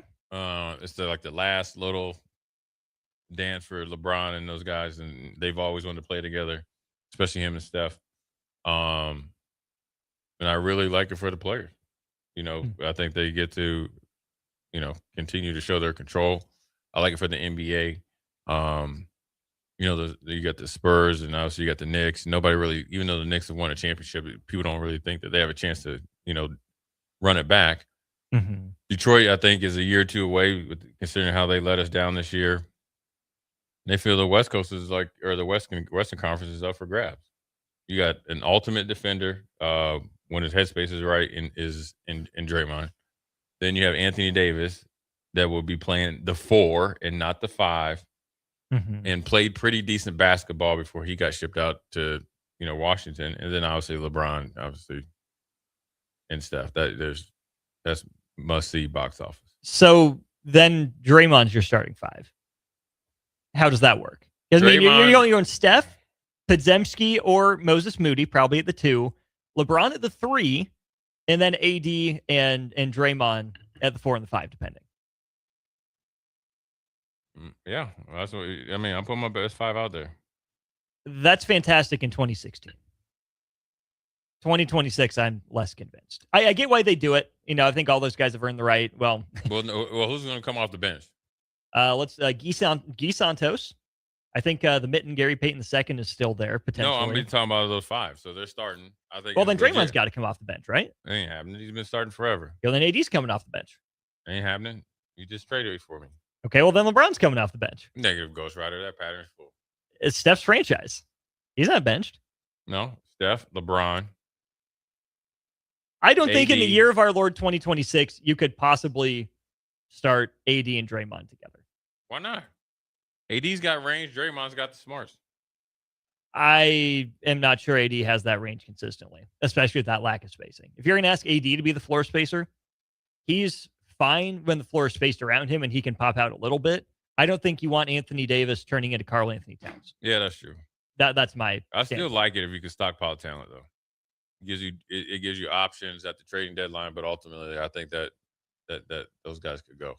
Warriors would indeed have to trade for Anthony Davis at this point. I think the obvious name there, Jay, with the salary and everything, Jimmy Butler. That'd be a great swap. He can bring his coffee over there too. Coffee, braids, everything. I'm not sold on it. I get why they would do it. But to Are me, you that not would, sold on it? Are you not sold on it? That means all of it, or just not sold on Anthony Davis? all of it. Steph is going to need another creator alongside him. You know, you can say, is that LeBron playing the 3? I'd rather LeBron create at the 4 at this point. Is it Draymond? Well, Draymond is a creator because of Steph's gravity in a lot of ways. Anthony Davis is a play finisher. Pajemski, you want him running your franchise? Who's out there for you in free agency? Yaxel Lindenborg as a rookie is going to contribute, but not be a shot creator at that level for those guys. Moses Moody's not that. Gary Payton II, maybe. But again, do you want to turn the keys to the franchise over to him and move Steph off ball? I just don't know. And on top of that, Steph's been banged up. LeBron's 41 going on 42. Anthony Davis, I call him alternating days. I love the talent, but he's only there, and Draymond's engaged when the going's good. But I just think it would be really hard for me to envision the storybook ending that they all want, especially because these guys are going to have to get through 82 games to get home court advantage that they would need for rest advantage. I'm not sure they hold up that long, so they're already going on the road with no depth. Again, 2016, I'm in a heartbeat. 2026, I'm less convinced. I do understand it. I mean, age is not working in their favor. How fast and how fast they can gel is probably the biggest obstacle. I do think they know where they're going. Steph can play a lot longer than everybody, besides Anthony Davis because of age. But realistically, Steph's game probably travels, for a longer amount of time. So if everybody checks their ego at the door, I think it'll work. Now, will it bring a championship? I'm not sure about that, but I think that's the best option for LeBron. And I think it's the team that he's always wanted to be, or at least a coach and a player that he always wanted to play with and be coached by, along with having the same agent as Draymond Green. I think it's a no-brainer. Westy says the words smart and Draymond have never been used in the same sentence. Let's not disrespect the fact that Draymond is probably the ultimate defensive basketball savant of the 2000s. Yeah, he's smart. Sometimes it just doesn't show. Doesn't mean he's wise. Yeah. Doesn't mean he has impulse control. Yeah, and once he gets it going, he doesn't know how to regulate it on down. So I think he's a great guy to have on your team and a guy that you never want to play against on a night in, night out basis. That's what he brings. We'll go to break. When we get back, some breaking news out of Husker football, and the running back rotation might have just taken a bit of a blow to the depth. We'll get into that as we continue Old School, brought to you by Graham Tire. Watch Old School live on Facebook, YouTube, or Twitch. Old School with Foreman and Orman on 93.7 The Ticket and theticketfm.com. If you're seeking a career with a growing company, Gaina Trucking and Excavating is hiring and looking for additions to their team. Gaina Trucking has a strong team culture, competitive pay, 401ks, and benefits like health, dental, and vision. Drivers are guaranteed 40 hours per week, even in the winter months, and are home every night. Start your career today at Gaina Trucking and Excavating. Apply today at GainaTrucking.com. Sometimes good people make mistakes. When you find yourself in need of an attorney, call Liberty Law Group. The attorneys at Liberty Law Group will defend you in court and protect your freedom to get you the best possible outcome and the justice you deserve. Trust your freedom to Liberty Law Group, the best criminal attorneys in Nebraska and Iowa. Call them today at 877-404-5238. That's 877-404-5238. Or check them out online at libertylawgroup.com. Big box stores are tempting for buying equipment for your high schooler in sports or for yourself in your sports leisures. But buying new is awfully expensive. Why not go somewhere with new and used options? Played Against Sports has quality, slightly to gently used equipment, and 50% of their inventory is actually new equipment. It's more than baseball, softball, and golf. They also have equipment for disc golf, fitness, hockey, and more. Plus, they're always buying products. Bring your gear that you're done with and get trade money on the spot. Played Against Sports at 48th and Vine. At Anderson Ford, we offer a 5-day return or exchange policy, so you can make sure the vehicle you choose is the best vehicle for you. No pressure.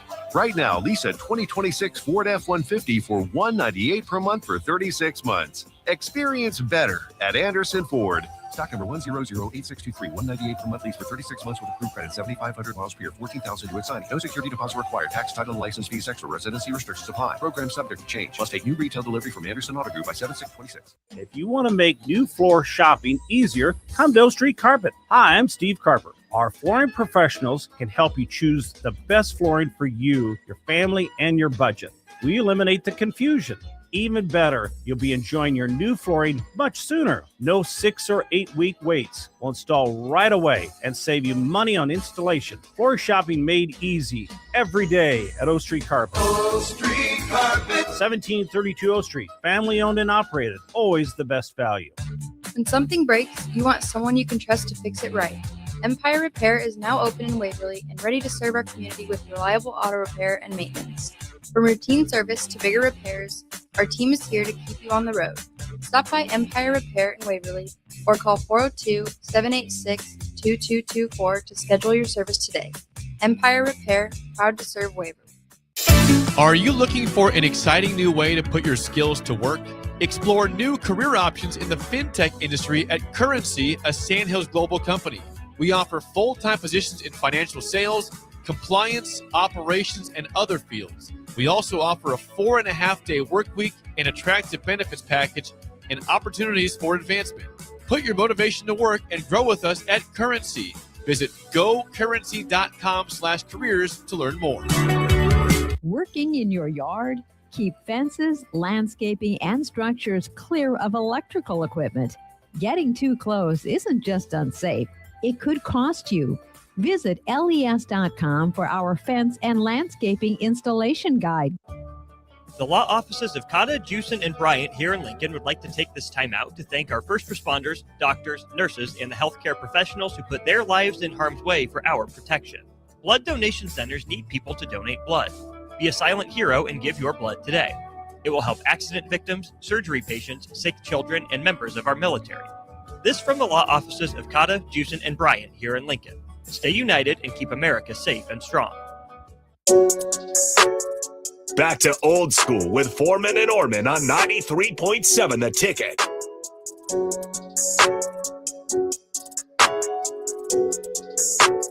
That's right. Welcome back in. It is Old School.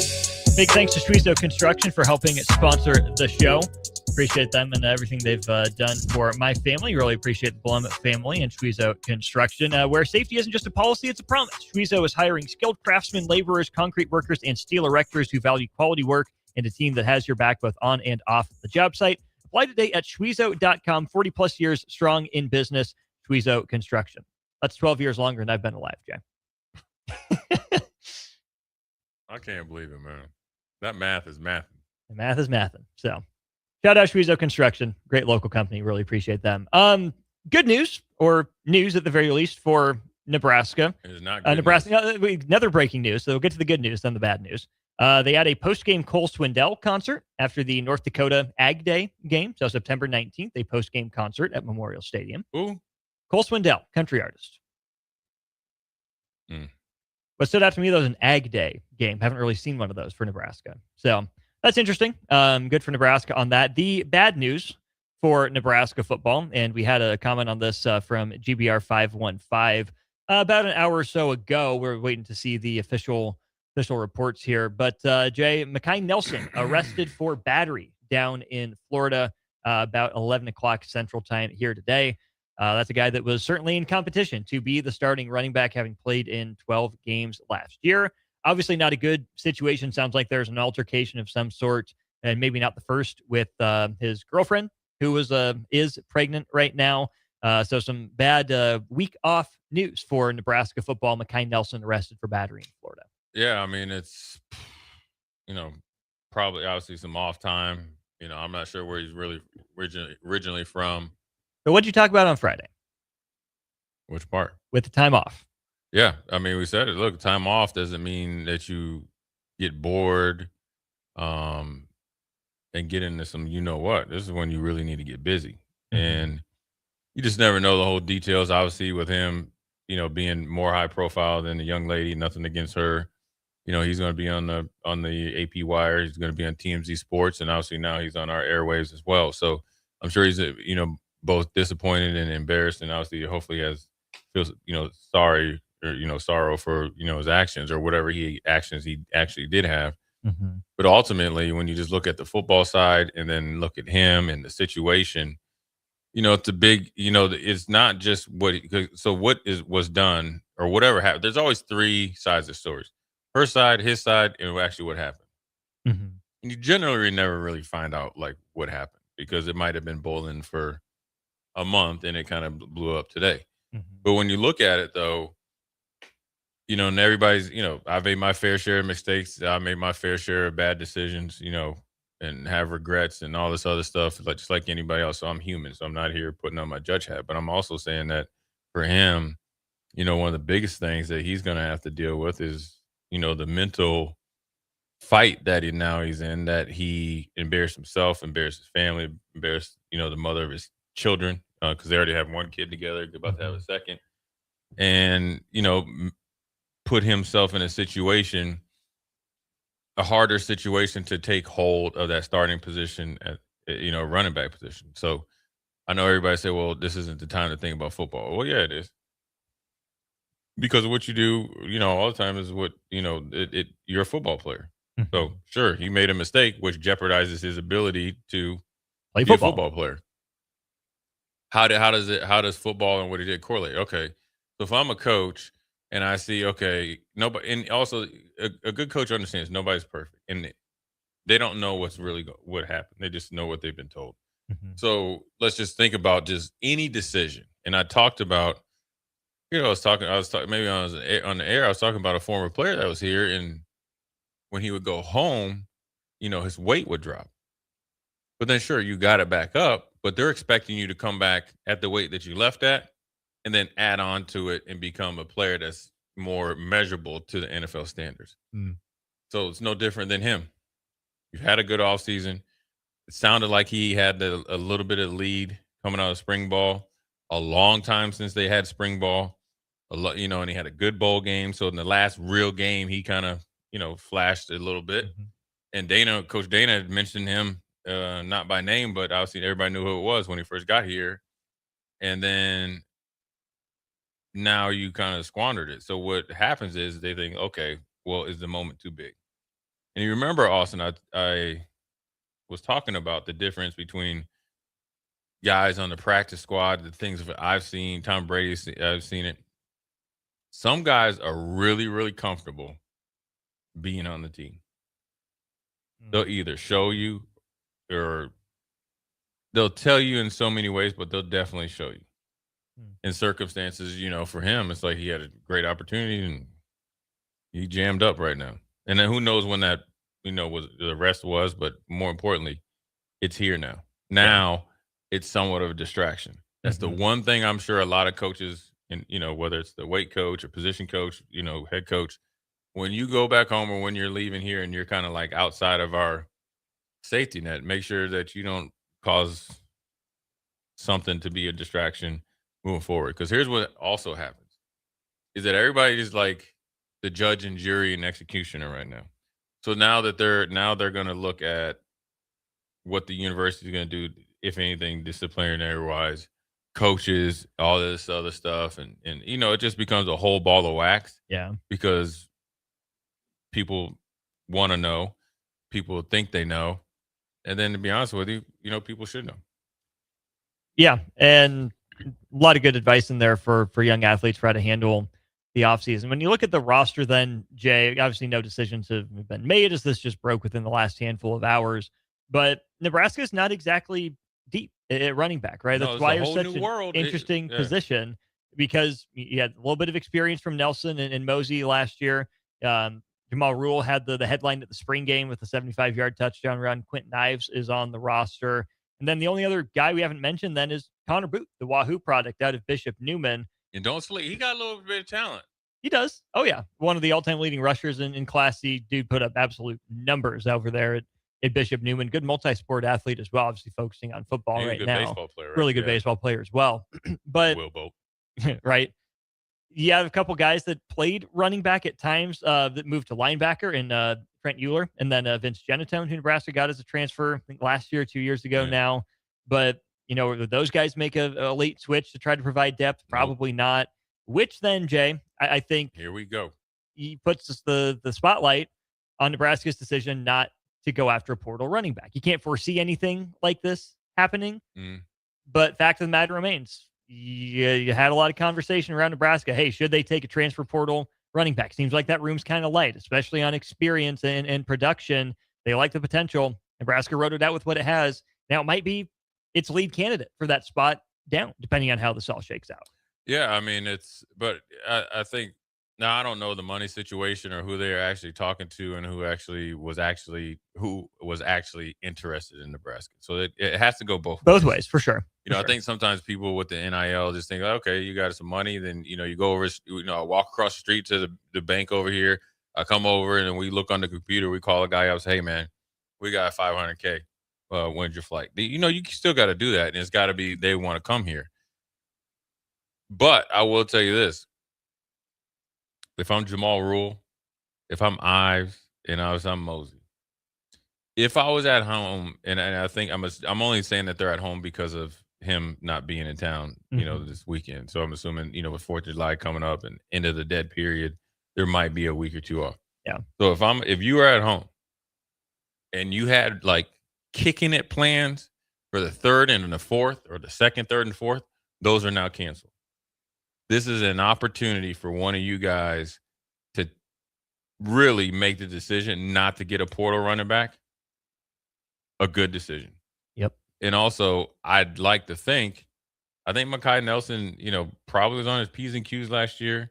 So I think they maybe, and they had confidence in all those guys that they were going to be able to step up. And that's what they were betting on. Why? Because Coach EJ has done a really good job, did a really good job with Emmett, brought him up from like barely a rotational player, probably should have been playing a little bit more. Dana came in. So they probably feel the process of getting 1 or 2, maybe 3 of these guys to rise up was good. Now you're down. Who knows? Are you out just, then you could put yourself in the situation. How long are you suspended for? Is it only for the non-con? All those questions will come up based on something like that. And that's just the thing. We have yet to see the discipline that Nebraska will or will not enforce. But we'll find out, August, maybe, by the time fall camp opens up. Maybe Matt Rule will be asked about it. Either way. But that's another thing, Jay, on the trust aspect of everything. Mekhi Nelson, you were given a golden opportunity. Opportunities, sure. And you said, no, I'm good. And not obviously, not what you said, but your action said, no, I'm good. I'd rather do this. I'd rather, go down to Florida and then, maybe be working. Not to say he doesn't deserve a time off or break or anything, but that's part of that trust factor is you're given an opportunity. What are you going to do with it? And like you said, everyone makes mistakes, some bigger than others, but the other 5 guys in that running back room haven't made that mistake. That's the fact of the matter. And so no matter how talented Mekhi Nelson is or isn't, no matter where he stood in that competition, here's another data point that he provided that, hey, I wasn't ready. I wasn't worthy of being the starting running back this year. Yeah, and you don't want that to be your like rep, right? Because that's a go-to crutch. You could be on the, great behavior for a season and a half or something, and they're, say you got some new evaluation or new evaluator, and somebody keeps bringing it up. So look, the football. I'm gonna tell you this. Doesn't matter if it's Nebraska. Football teams are just a snapshot of what happens in everyday life. Sure. It just go by the numbers. So whether something like that'll happen, you have something else happen. That's the way it is. Now you just want to try to make sure it's not you. And it's a tough lesson to learn because now he's on a national basis. He'd like to be for scoring touchdowns, but ultimately right now he's in a little bit of a pickle. He's got to get his mind back right. Number one, if there's some issues like that, you got to make sure you handle that, right? So as I'm talking about this, I'm not talking about the personal stuff that I'm just with the assumption that everybody knows if that did happen, you shouldn't be doing it, right? And then obviously you need to get help with that. I'm just talking about where your mind is on how you're going to try to, in order to do that, you got to have your mind right. Like, you was, in the clink, you're embarrassed. Now you got, the sun still rises, but you got to make sure this could be a great thing, that you can go and teach people lessons and have the platform now to build something out of it. And then obviously becoming a better player. We've got this from John in Cortland. Now let's go over this, and maybe this is a bigger picture discussion that can bleed over. But John texts in 2026, the season that determines the next 10 years of the football program. True or false?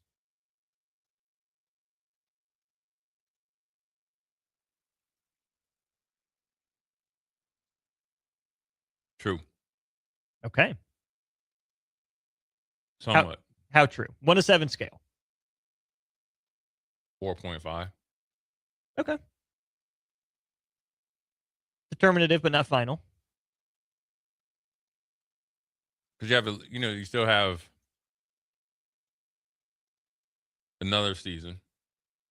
You're referring to the head coach. Mm-hmm. Yep. At the very least. Yeah. Yep. Another 3 seasons. That's how much he has on his contract, right? Wasn't it through 2032 now with the extensions? Oh and yeah, that's everything? right, dude. Yeah. I'm tripping. Yeah. So you got plenty of time with that. Mm-hmm. But and the reason why I'm talking about the years, 2 or 3 years, because that's when college football playoffs expand. Yeah.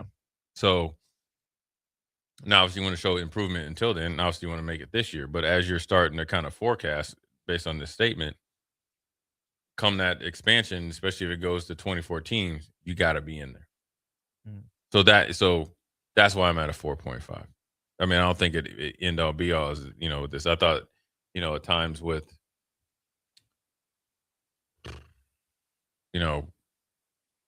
during Frost's tenure and Mike Riley, I felt like, oh, these are some games or decisions that are going to be, big deal. I think Trev leaving, kind of Coach Osborne kind of getting, nudged out.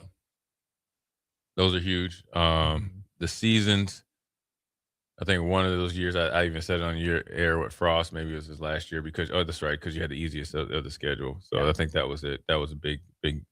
But I don't think Nebraska's at the point right now. But I do think in 2 or 3 years, based on the expansion, that's going to be more than a 4.5. Yeah, I tend to agree. It's hard for me to say that any year is the factor, especially like you said, if there's more runway, right? Because I don't think Nebraska is looking to pay buyout money after this year, and you can say, any year can help determine the next 10 years, right? Every year is going to feel big when you're approaching it. And I'm not going to say 2026 isn't a pivotal year in some ways, but it also can't be the cop-out for everything. It might color the decision makers' minds, whether that's Troy Dannon, or the Board of Regents or whoever, and they make their 2028 decision based on what happens in 2026. But I don't know if that's necessarily the right way to go about business unless you see more of the same, positive or negative. And hey, we saw the first signs, or we saw the ultimate signs. At this point, it continued for another year, and then we had to make our next decision, whether that's to continue with Coach Rule or not to do it. You're talking about regression, but I also say that. Well, even progression, right? Because let's say 2026 goes better, and hey, that does set the stage for the next 10 years. Brad from Baldwin says, yeah, it's very true that it's in the determinative year because it needs to keep Trey Taylor on board and interested, right? And every quarterback decision, again, feels big in the moment. Was the Dylan Raiola tenure really a big moment for Nebraska? No, it felt monumental at the time. It turned into a normal story. Highly touted quarterback goes to a school and then transfers, right? That felt huge at the time. And maybe it was. It was big. I'm not going to say it wasn't, but we're going to look back and say nothing really happened. It is a normal transfer portal story. Obviously, the hoopla and everything. Obviously, the Scott Frost thing, had a big impact on Nebraska. We knew it was going to have a big impact one way or the other, and it was a negative impact instead of a positive impact. Yeah. But that's not to say that Nebraska can't, either climb out of the tailspin, wade out of the mire of mediocrity, and build something better. Because if you say 2026 determines or determines, the way of the future, that can be negative, continuing the trend into mediocrity, or it can be positive. Nebraska shows positive signs, or Nebraska finally gets tired of it and finds a way out of the muck. But if that's the criteria, then you can say that about every single season ever. Yeah, for sure. And I think ultimately, I'm not sure, I'm assuming they have had these conversations. You got to decide what you probably need to tell everybody what your view of success is and what your view is of where the program. Tell us what you think should be okay with the program. Mm-hmm. Because then that'll change, obviously, the public perception, good or bad, based on what you say. But if you have a goal and people hear it, then generally, if you exceed your goal, they'll give you enough credit that you'll still be here. So that's been one of the big problems. I think they're understanding what winning is and what it takes to win. And are you willing to do what it takes? You have to have some good people around there. You have to have winners with winning attitude, from top to bottom, old and new. So, the Trey Taylor thing is It's part of it. I know the 2027 class is very highly touted, will end up being probably top 15 for sure. But in order for Trey to be well, right, the two classes prior and the two classes or after him have to be dudes. Now, have to set the foundation, have to build on the foundation. Right. And it's not every kid. So if you do 20 portal in high school or 30 or 40 portal in high school combination, all 40, you're not all 40 guys are going to be great, but the guys that you pinpoint, the guys that you need, and a couple that you didn't know about have to hit and have to be able to play well. And then more importantly, are they like Price Sanford? Are they invested? Are they upset if they're not able to be with their teammates and all that? Because that's what's going to lead to not only Trey Taylor being successful, Trey Taylor being on board, so forth and so on. Period. Mm-hmm. He's coming here with the knowledge and the belief that this program is doing everything it needs to do. So everybody else needs to play well too. That's always been the case. It continues to be the case. Sartor Heyman Jewelers text line is active. John and Cortland, appreciate that. Craig, we'll get to your question. We'll get to you, Craig Mack. And some news out of the NFL as well as we start to turn our attention to hour 3 of Old School. He's Jay Foreman. I'm Austin Norman. This is Old School. More on the other side. You're listening to Old School with Jay Foreman and Austin Orman. Download the mobile app and listen wherever you are on 93.7 The Ticket and theticketfm.com. At Anderson Ford, we offer a 5-day return or exchange policy, so you can make sure the vehicle you choose is the best vehicle for you. No pressure. Right now, lease a 2026 Ford F-150 for $198 per month for 36 months. Experience better at Anderson Ford. Stock number 1008623, $198 per month lease for 36 months with approved credit, 7,500 miles per year, 14,000 with signing. No security deposit required. Tax, title, and license fees extra. Residency restrictions apply. Program subject to change. Must take new retail delivery from Anderson Auto Group by 7/6/26. Get rid of pesky critters once and for all with Bats to Rats. Their expert team is here to help you reclaim your home. No more sleepless nights caused by crawling critters or flapping wings. Bats to Rats ensures a safe environment for every family member. Check the website at batstoRats.com for amazing offers. And if you mention this ad, you'll receive $10 off your initial inspection cost. Call Bats to Rats today at 402-781-8691. That's 402-781-8691. Bats to Rats. The law offices of Cotta, Jewson, and Bryant here in Lincoln would like to take this time out to thank our first responders, doctors, nurses, and the healthcare professionals who put their lives in harm's way for our protection. Blood donation centers need people to donate blood. Be a silent hero and give your blood today. It will help accident victims, surgery patients, sick children, and members of our military. This from the law offices of Cotta, Jewson, and Bryant here in Lincoln. Stay united and keep America safe and strong. Rick Heyman here from Sartor Heyman Jewelers. I want to personally thank our great customers for voting us once again the best of Lincoln. At the same time, we're celebrating our 120th year in business in the great state of Nebraska. You can count on Sartor Heyman for the very best quality, value, and customer service. When it comes to your jewelry needs, visit us at South Point, Grand Island, and the Outlet in downtown Lincoln. Visit us today at SartorHeyman.com, and thank you for your continued trust after all these years. Working in your yard? Keep fences, landscaping, and structures clear of electrical equipment. Getting too close isn't just unsafe, it could cost you. Visit les.com for our fence and landscaping installation guide. Hey, Nebraska sports fans. This summer, professional tennis returns to Lincoln. Watch rising stars of the ATP Tour compete for over $100,000 in prize money for the 2026 Lincoln Challenger from July 12th to the 19th at the Sid and Hazel Dillon Tennis Center. Witness top tennis pros compete right here in Lincoln and experience tennis close up like never before. To purchase tickets or to sign up for volunteer opportunities, please visit www.lincolnchallenger.com. Not just a stop, a stage. Lincoln Challenger 2026. If you're seeking a career with a growing company, Gaina Trucking and Excavating is hiring and looking for additions to their team. Gaina Trucking has a strong team culture, competitive pay, 401ks, and benefits like health, dental, and vision. Drivers are guaranteed 40 hours per week, even in the winter months, and are home every night. Start your career today at Gaina Trucking and Excavating. Apply today at GainaTrucking.com. Are you looking for an exciting new way to put your skills to work? Explore new career options in the fintech industry at Currency, a Sandhills global company.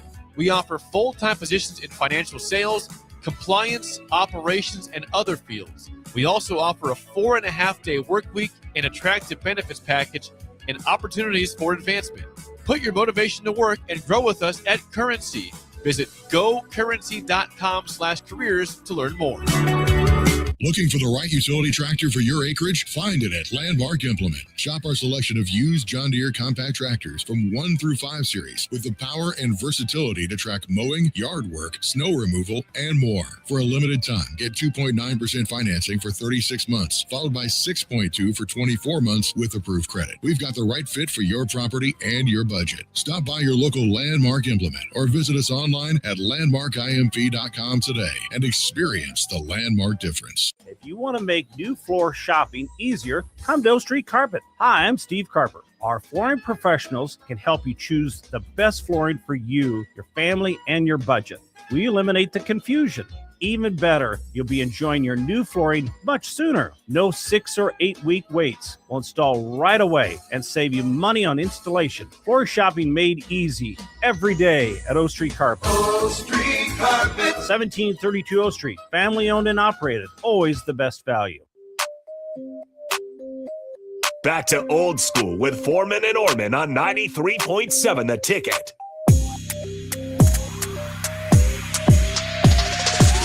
That's right. Welcome back in. It is Old School. Austin Norman and Jay Foreman here, brought to you by Graham Tire Company. Starter Heyman Jewelers text line really quick. Jay, is it a bad sign if Nebraska isn't 5-0 starting this season without an injury to any key players? What's the schedule? It'll be Bowling Green. Run the schedule down. We start out with Ohio. Bowling Green, right? Ohio, Bowling Green, North Dakota. 3-0. Got to be 3-0. Yeah, Michigan State, and then I believe it's Maryland after that. What's your definition of regression? I think, would Like you a see step more back? of the same? Would it be a step back? Would it be a disappointment if Nebraska is not 5-0 after? It'd be Yes, disappointing, Ohio. but it wouldn't be like, oh, it's time to cash it in. If you lose one of the 3 non-conference games, that's a problem. You don't want to lose a Big Ten road game. You don't want to lose to Maryland at home. You never want to, you know. So I don't think there's a way that you can. There's no way you can measure regression, but you just, I guess you kind of know what it looks like. You know, if they go back to like maybe the first year, turn the ball over and, penalties up the wazoo and all that type of stuff. And obviously not playing well, bad relationships and all that. But, I think right now they're trying to push forward. Now, I think obviously the stuff with, the young man Nelson is part of being a coach. And you're going to have to, find a way to support them, but then also hold them accountable. So it's a hard deal. It's not an easy day. I mean, a lot of people will talk about it and, think it's like kind of funny, but ultimately, he has egg on his face. There's a relationship that's probably on the outs and stuff like that. But ultimately, the football piece it's no different than somebody that became academically ineligible or a suspension or something like that. Yeah. That's the way you need to look at it if I'm another one of those running backs in that room. This is, I had an opportunity before. He took for it. Maybe he had to, leading, starting in the clubhouse. Now it's time for me, to start my rally. But then also once I get on the field, I ain't coming off. Yeah. So look at it like Dowdell was the starter. Something happened. I got promoted. I'm Emmett. And the rest is history. So it's a great opportunity. Thomas in Lincoln says he sees Nebraska 4-1, losing on the road at Michigan State to start the year. 0159 asks with, let me see if I can do some quick math here. It's 1, 2, 3, 4, 5 exclamation points. Do we know QB1 yet? Yes. It has not been announced, but It's Calandra is the starter. Simple as that. Simple as that. Yep. Seeing it like he earned it. Now he's got to go out there and perform when you're playing against, opponents that bite back. Actual real competition and in a new Nebraska defense with something to prove in year one in practice under Rob Orich. I do want to get to this, Jay, as well. You sent this my way and put it on the rundown. Chris Johnson, CJ2K, one of the fastest guys in NFL history, one of the last guys to reach 2,000 yards rushing, officially diagnosed with ALS, Lou Gehrig's disease. That's heartbreaking. That's horrible. tough. It's sad. I was, caught off guard when, I heard about it, this morning. he was a guy that was real quiet. He came from East Carolina, I think. Obviously, tremendous athlete, very, very fast. Questioned whether he can handle the NFL, and obviously, did it with flying colors and broke records and all that other stuff. But then you really didn't hear much about him after he got done playing. Mhm. And now, unfortunately, you see him. Right now he's in his battle. And I saw the letter or kind of like the graphic he sent to like his whole family and stuff like that. So you feel for him. He sounds like it looks like he's going to be a beacon of light for, try to raise some awareness and hopefully funds and obviously a cure, eventually for it. But yeah, it sucks because a very young guy, what seems like a great family, had a great career. And then he's, has ALS. That sucks. It really does. My grandpa on my mom's side ended up with ALS, as did my mom's best friend, Julie, here in Lincoln. So it sucks. It's hard to watch. It is brutal for anyone, no matter how athletic you are. But for Chris Johnson, we diagnosed at 39. Yeah. Too. It just So really young. puts things in perspective. So young, and it definitely puts it in perspective. There's a lot of things in life we probably view as like groundbreaking and do or die decisions and moments. And obviously, when you have him, and way he was able to show the courage to get on national TV worldwide, and kind of tell people what he had going on.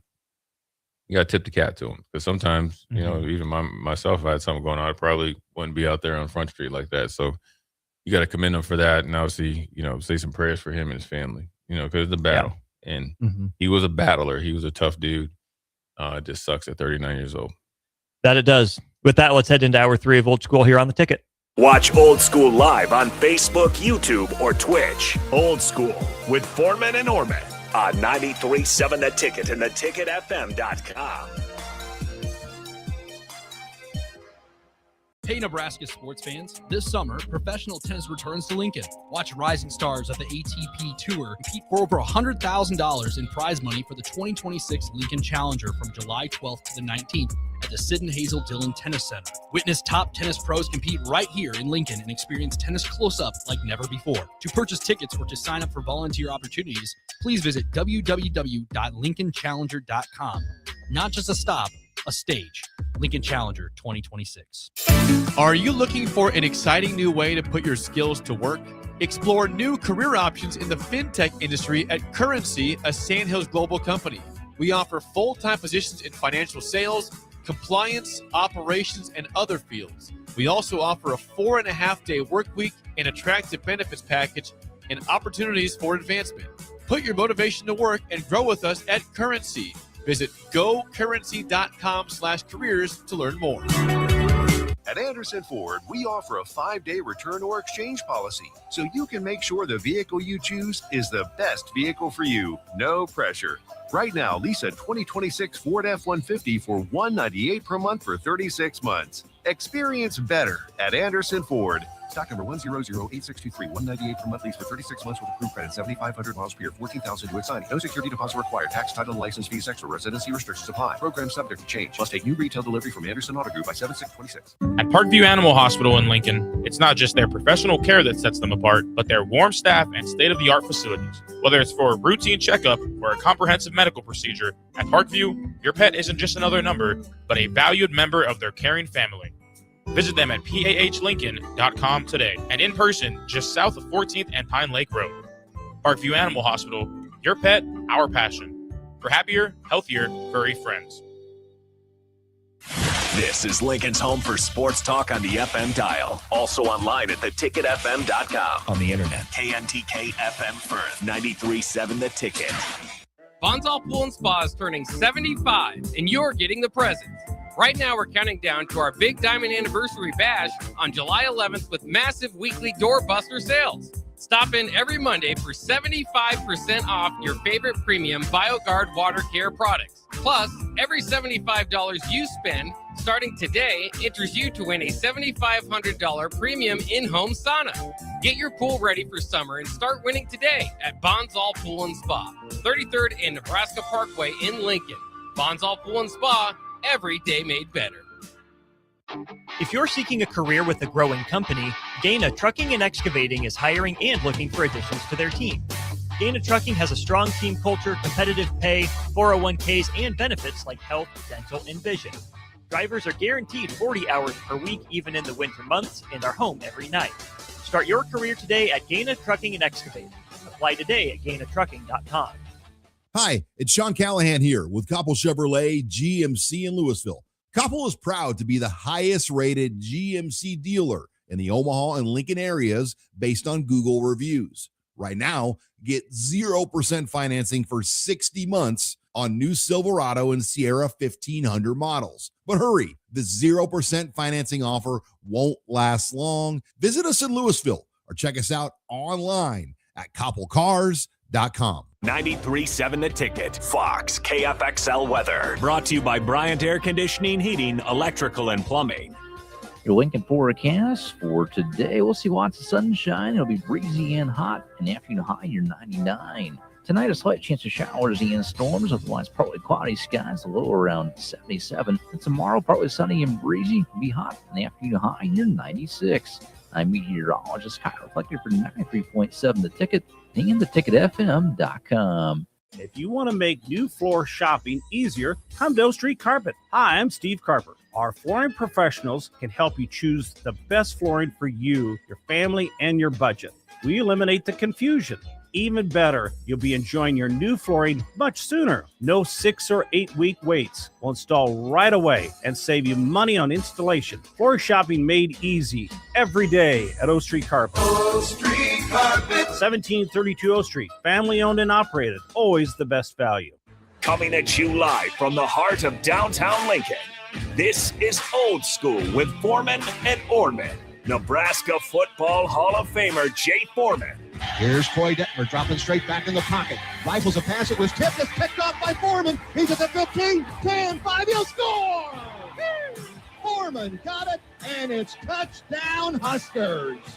Black shirts, answer the call one more time. And Austin Orman. Old School with Foreman and Orman is sponsored by Graham Tire Company of Lincoln. Your tire store next door with 4 Lincoln locations. Old School with Foreman and Orman on 93.7 The Ticket and theticketfm.com. What up, man? Austin Norman, Jay Foreman on this hot, windy Monday. We're Old School, brought to you by Graham Tire of Lincoln. Graham Tire has been serving the Midwest for 75 years and have 4 locations in Lincoln. Look them up, grahamtireoflincoln.com. Tell them Austin and Jay sent you or somebody from The Ticket, and they definitely will hook you up. We were up there by their place on Friday. Should have stopped in and said what's happening. Last time I saw them, they did hook me up, but hopefully I don't see them again.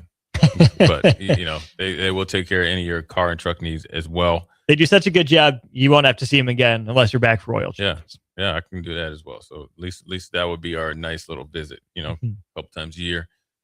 But we'll get to some text. There was a little thing in the NCAA that they snuck out there last week. And it helps out teams like Sacramento State and North Dakota State, make that transition. So that means as you're trying to expand the college football playoffs, you're adding more, pieces to the pie, or potentially, especially with a team like North Dakota State that's established. And to be honest with you, easily could be a top 20, 25 team a year in and year out, the way that they performed. Now I'm assuming everything's all equal. They still play well if they're in a conference like, Big Ten or whatever. So it does work out for them. But, we appreciate your guys' text. Obviously, the Guy Nelson thing is not fun to talk about. And obviously a lot of things with Nebraska. We talked about schedule-wise. Thomas and Lincoln says he sees Nebraska being at 4-1. So everybody on the text are listening on the drive time on this Monday. What's your thoughts on regression in the first half of the season? Where does Nebraska need to be schedule-wise? Those first 6 games, what does it got to be for you to be satisfied? Also, I want to ask people, and I'll ask you, Austin, then we'll get started right into it, let me ask you this. Would you rather Nebraska be 5-1, 6-0, just take it how it is, or 4-2, possibly 5-1, and they're a better team, the eye test? That's so tricky just because of the way the schedule sets it up. questions though how you're watching it. How you're watching and which games did you drop. I think if you lose a game, let's say you go through the non-conference and you're undefeated. Okay, that means you start off Big Ten play horribly, right? You go 0-2. lose Pat Fitzgerald's home opener at Michigan State, who, I mean, good coach, right? Pretty well respected coach. Definitely respect to get all that money. Right. No kidding. But you like to think that even if people are in wait and see mode after non-conference, you can handle a road test East Lansing. Okay, maybe not. Then you have homecoming against Maryland. And I've said it all off season. You need to be the team that starts Maryland's slide. They'll probably be really good in September. They always fizzle out in October, November. Don't be the team that Maryland's looking at to say, hey, we're going to go on the road. We're going to win a game against Nebraska. And that's how we know things are going to be different this year, right? Because Maryland's circling that as an opportunity, just like Michigan State is. But then, Jay, you're 3-2. If you're telling me 4-2, that means a win over Indiana, potentially. You know, if you're sitting at 3-2 and you get to 4-2, then that's how the schedule would fall. Would I trade a win over Indiana for a loss at Michigan State? I don't know. That to me would scream either Nebraska figured out its issues and you had to go through those lessons, you handled adversity well, onward and upward, or it's going to be another mercurial year where you just don't know what you're going to get from Nebraska. At their worst, they can lose to anybody. At their best, they can beat anybody, which, to be fair, would be a much different version of Nebraska than we've seen because we haven't seen Nebraska pull that big upset in forever, you know, let alone just top 25 wins. You can go back to Oregon, right? The Colorado game, sure, big win, but what did it mean at the end of the year? Not as much as you wanted it to. You'd have to go back to the Mike Riley Michigan State win, and that wasn't exactly a huge building block that told the sign of things to come. Might have been, you know, Nebraska played. Was Brandon Riley in or out of bounds? Well, obviously he was out of bounds, but he, was pushed out of bounds, so he's allowed to come back in bounds. And so I think the refs got that one right. I was actually sitting Northwest Stadium for that one, right where it all went down. And so I think the most likely outcome for Nebraska is 4-2 or 5-1. I think they got to find a way to sweep the non-con. I think they should be expected to. That should be the bare minimum standard with what you're looking at there. And then if you trip up at a road game, okay, you don't like to start out Big Ten play 0-1. Can you learn from it? I think you're going to have a chance at a pretty talented Maryland team coming in here who gave you everything you could handle on the road in College Park last year and probably upgraded talent-wise. It's just so hard for me to refer to the eye test, though, against top teams like Indiana. They ought to be top 10 coming to Lincoln. How many times, Jay, have we seen Nebraska, number one, get blown out by a top 10 team in Lincoln? Number two, play pretty tight, but still not find a way to get over the hump. And so it seems like, maybe Nebraska has passed the eye test. Hey, they played better. They played cleaner. They just weren't as talented. It was one mistake late. Nebraska did everything they could to hang in that game and fall short. So I'm kind of past the eye test against these top teams, right, unless Nebraska is able to do it against Indiana, then take the show on the road the very next week and double down, win or loss. Did you learn the lessons? Were you able to play consistent football and just got out talented in a couple of key moments? And then November against Ohio State, your one home game in the month. A lot of eggs have to be in that basket because you'll go from Halloween against Washington until the 21st of November between home games, and so any one of those games, if Nebraska passes the eye test, but they don't for the other two, and write it off, it's the fluke, same old Nebraska. But if Nebraska is able to be consistently competitive, make it look better to your point where you know it when you see it, and clip off a win or two, against Indiana, Washington, I'd say less so Oregon and Ohio State. But again, crazy things have happened. Maybe Nebraska's due. I'm not going to say that, Nebraska's better in a better spot until we see how they perform over the course of all three of those big games to see, hey, does it seem like they're starting to crack the code? Yeah, I mean, I think the better question, I probably need to rephrase it. Like, what do you need to see record-wise the first 5 games versus the next 5? Because the last 2 are going to be a byproduct of that first 10. Yeah. And the second part of that question is, what 5 is most important? And here's why I want to add to that question.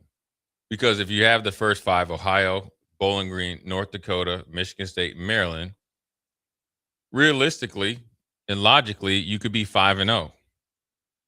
All right. Now the standards have been kind of lowered. Bowl game, you got to become bowl eligible as soon as possible. Then you can play the house money and add on to it. Right. We missed a couple opportunities last year. So if you're 5-0, then the next 5 is Indiana, at Oregon, Washington, Illinois, Rutgers. That, to me, that second 5 is more important. Okay. Because worst case scenario, you come out of there 4-1 in the first 5. But the second 5, you definitely have first 2 out of the gate that are tough. But the last 3, you figure that you should either be favored at or should win. So then, even if you're at 4-1, now you're at 7-3, entering the final 2. Going in there, that changes the approach to Ohio State. That changes the magnitude of that game. You're in the hunt. You're in the hunt. They're at home. You probably might be just outside the top 25, but you definitely are attractable to get everybody here to watch it. You're due, and you get to go against one of the favorites for a national championship. So your experience against Indiana and at Oregon leads you in a position to potentially be Ohio State. If you asked me between those 5-game stretches, I would have to agree, and probably. And I don't mean to cut you off. This would tell me something logically. So the eye test. This is it, because you're going against teams that bite back, punch back, and kick back, and scratch back and everything. So they'll want to break you, yeah. Because Ohio, Bowling Green, and North Dakota will hit back. Certainly, they might not punch back, might not bite, might not do everything, and you ought to be able to out talent, outlast, out determine them, all that good stuff. I was gonna maybe make a little bit of a zombie hybrid of your 5 and go the Maryland through Illinois stretches. Which wouldn't be a clean break, but I think that. But I like it though. It's there, but the reason I like your second 5 a little bit better is because you're on the road more often, right? Because if you go Indiana to Oregon, those are 2 top teams. You get 1 at home, 1 on the road. If you show well at Indiana, are you able to take the show on the road and validate it at Oregon? Then you have a bye week. How do you recover from that? Then same sort of thing. 2 teams I think are going to be in a similar tier of the Big Ten this year, Washington and Illinois. You get at that point in the season too. Right, that point in the season, a big hyped up home game, almost regardless of the record against Washington. Then a short week at Illinois, and then to have to go back-to-back road games. Sure, you have an extra day of prep and recovery going from Illinois on Friday to Rutgers on Saturday. But let's say that Nebraska comes out of that stretch. They lose the first 2 at home to Indiana, on the road at Oregon. They come out of the bye week, and let's say they bounce back and they win 2 straight. Okay. That's a good win over Washington. That's a nice road win over Illinois, and probably a hard-fought game. And then can you avoid the slip-up? Can you avoid the trap game? Can you take your toughness on the road? And yes, it's just Rutgers. But they'll tell you it's hard to win on the road in the Big Ten. You got to respect your opponents, all that. And, okay, boys win at home. Men win on the road. We heard that from Fred Hoiberg. I think it applies just as much to Nebraska football. And so I think Maryland ought to be a better game. It'll be at home. And Nebraska's going to have to find a way to beat a talented team.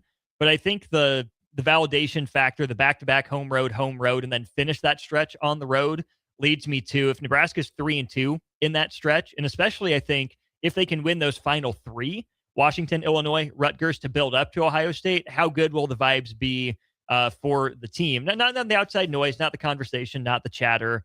But if you're on a 2-game win streak or even a 3-game win streak, then going into Ohio State game, it's about your record. It's about your overall resume. But I'd like to think the eye test and the conversation piece plays into it as well for Nebraska. Yeah, that's 100% right, because that middle part shows you a lot more things than anybody could tell you. The toughness, how you're going to be able to handle a team like Indiana and Oregon for 4 quarters, 1 on the road, 1 at the crib. Can you deal with players that maybe more superior than you? Obviously, when you watch Oregon in their spring game, got a lot of speed. Can you handle that? Well, they're human too. Sure, they're college guys too. They have a weakness. Can you find it? Yeah, can you find it and exploit it for 60 minutes? How much do you compete? And then you get to go. And then it changes drastically, because whether you want to say Washington's a top-up game or a toss-up, or we're favored, the game you should win. Yeah. And the other 2 games win. So then the thing that I always talk about: do you have maturity to handle success, double down on it, then validate it, but putting good performances on the, obviously out there on the field, but more importantly, show that growth. Though that's the true growth. We're able to step up even after, let's say, one of the Oregon or Indiana's a heartbreaking loss. Or if we're able to upset them, that we didn't like devil in the pats on the back. So yeah. That middle five is huge. We weren't going to really talk about the schedule, but I think it's part of it based on obviously some doings or happenings with the program, because that what was reported can affect the wins and losses. Depth is only depth when the players have shown or are willing to show that they're competitive on the field and off the field. And off the field. And so right now, Nebraska's got to still, that's not going to stop them from getting busy. But, what the schedule is, how it looks, it's a crazy mix around here, though. Right? And there's probably some other, teams that around the nation that are facing the same thing where, are you happy with going to the bowl game a couple of years? You haven't won, it seems like forever. Is that good enough? Or what is good enough? How are you going to go about making it good enough? And realistically, all those things I just said are over here on the left side. On the right side is actually what's factual and what is good enough and when. And that's when we talked about the years. On top of managing 115 kids, when they're off and gone. So it is what it is. You can't run from it. We always were saying that we were just talking about with Big Ten Media Days and all this other stuff. That's in a month. Nebraska's talking in a month. Yeah. It's here. Dang. So football is here officially. Unfortunately. We still got 2 days till July. Well, let me have today. Well, when you have stuff like this, it's here because people are going to talk about it. Fine. One more thing we want to talk about before we go to break at the end of this segment. The NCAA waived the bowl transition rule for teams like North Dakota State and Sacramento State that are going from FCS, obviously, to like Group of 6 or whatever it is, to big time football. They had to wait, because who was it a couple years ago that couldn't go to a bowl game? Oh yeah. So you used to have to. I know it happens in NCAA basketball all the time. You used to have to wait a year or two, and then you couldn't get any TV money or something like that. Now they waived it, and North Dakota State and North Dakota State and Sac State are what I call in the building. That means you're in the big leagues. It's what you wanted to, appeal or put the application in to move up.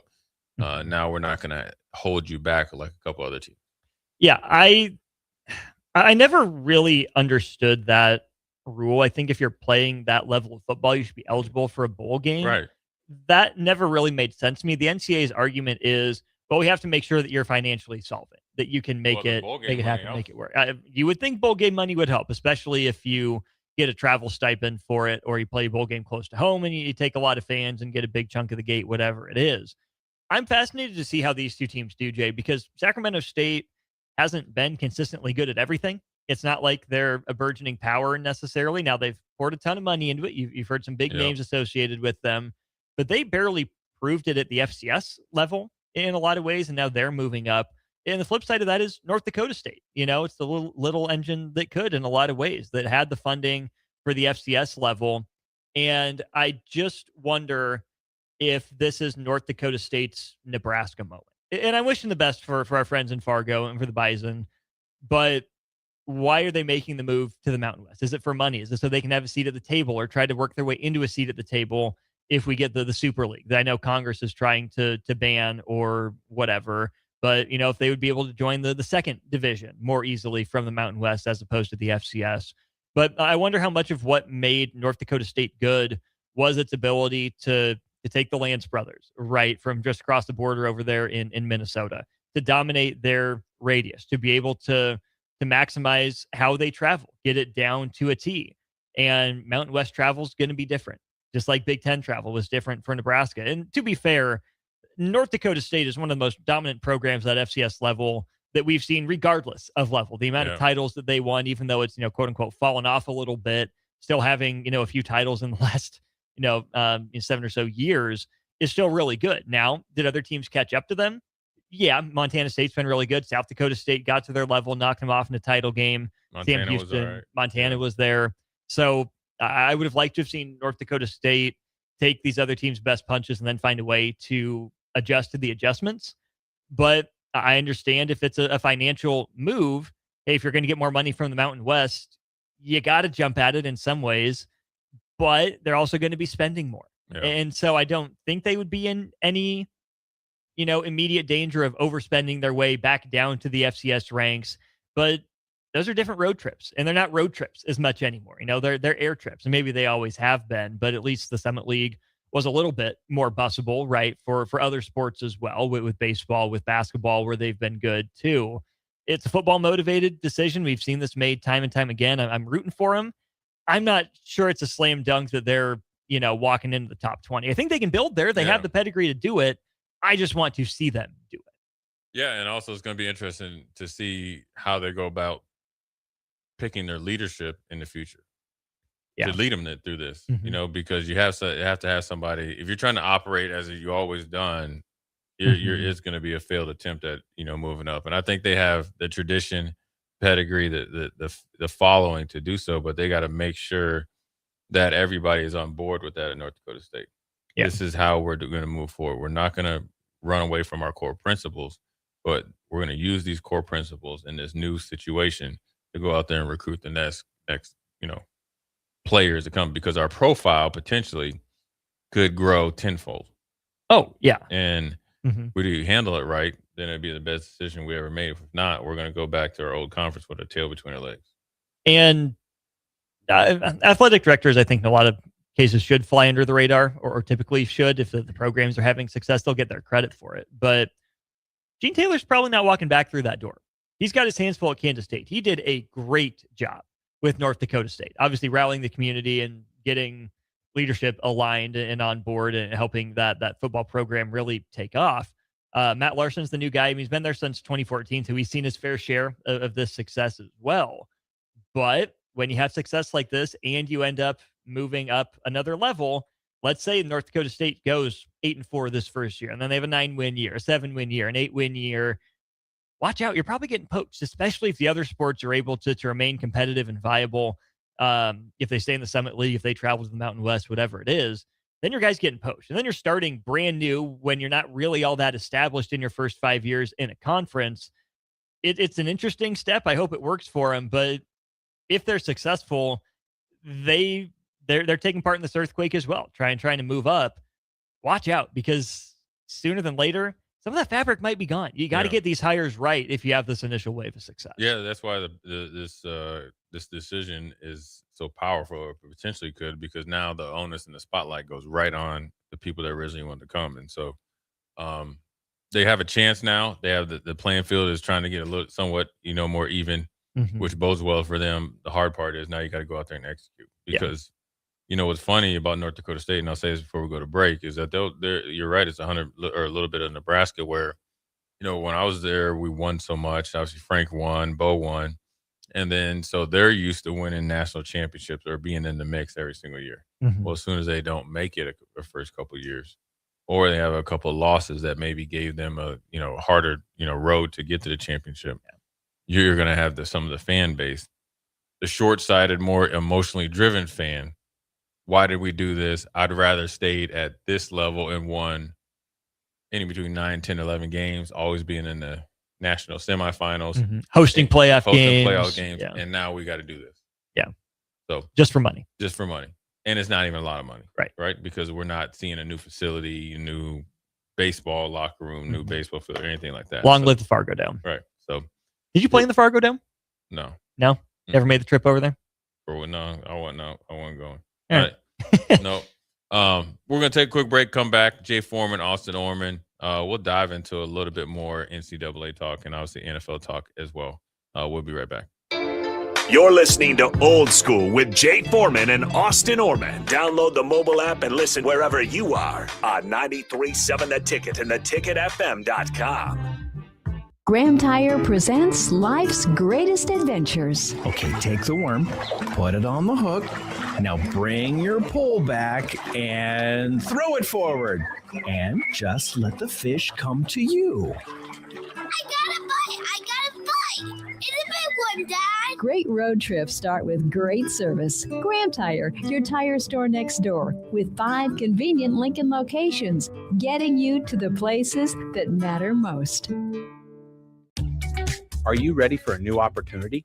Check out Sandhills Global. Join a dynamic team where your skills are valued and your career can soar. We offer full-time positions with a 4.5-day work week, competitive pay, excellent benefits, and a positive work environment. From IT and marketing to sales and finance, we're looking for talented individuals like you. Apply today at sandhills.jobs and take the first step towards an exciting future. That's sandhills.jobs. Don't wait. Apply now. Bonsall Pool and Spa is turning 75, and you're getting the presents.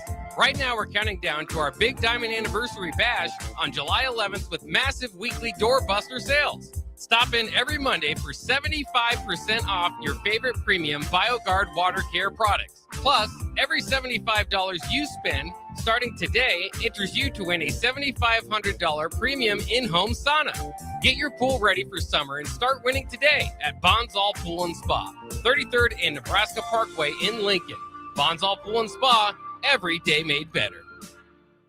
Guys, if you're dealing with low back pain or trouble urinating, don't just live with it. These could be signs of treatable conditions. At Advanced Medical Imaging, their interventional radiologists specialize in minimally invasive procedures designed to relieve symptoms and improve your quality of life without major surgery. June is Men's Health Month. Take the step. Call Advanced Medical Imaging today to schedule a consult and find out what AMI can do for you. Hi, it's Sean Callahan here with Koppel Chevrolet GMC in Louisville. Koppel is proud to be the highest rated GMC dealer in the Omaha and Lincoln areas based on Google reviews. Right now, get 0% financing for 60 months on new Silverado and Sierra 1500 models. But hurry, the 0% financing offer won't last long. Visit us in Louisville or check us out online at koppelcars.com. When you were a kid, clubs were cool. Robotics club and space club and stuff like that. But what do adults get? Book clubs, quilting clubs? Nah, forget that. How about margarita clubs and old-fashioned clubs? Get to Upside Bar and Lounge for the best clubs in town. Try all 10 varieties of Upside's margaritas and old-fashions and take home a free souvenir glass. Grab the whole crew and pair it with taco night on Mondays or whiskey Wednesdays. Upside Bar and Lounge at 29th and Pine Lake. Are you looking for an exciting new way to put your skills to work? Explore new career options in the fintech industry at Currency, a Sandhills Global company. We offer full-time positions in financial sales, compliance, operations, and other fields. We also offer a 4.5-day work week, an attractive benefits package, and opportunities for advancement. Put your motivation to work and grow with us at Currency. Visit gocurrency.com/careers to learn more.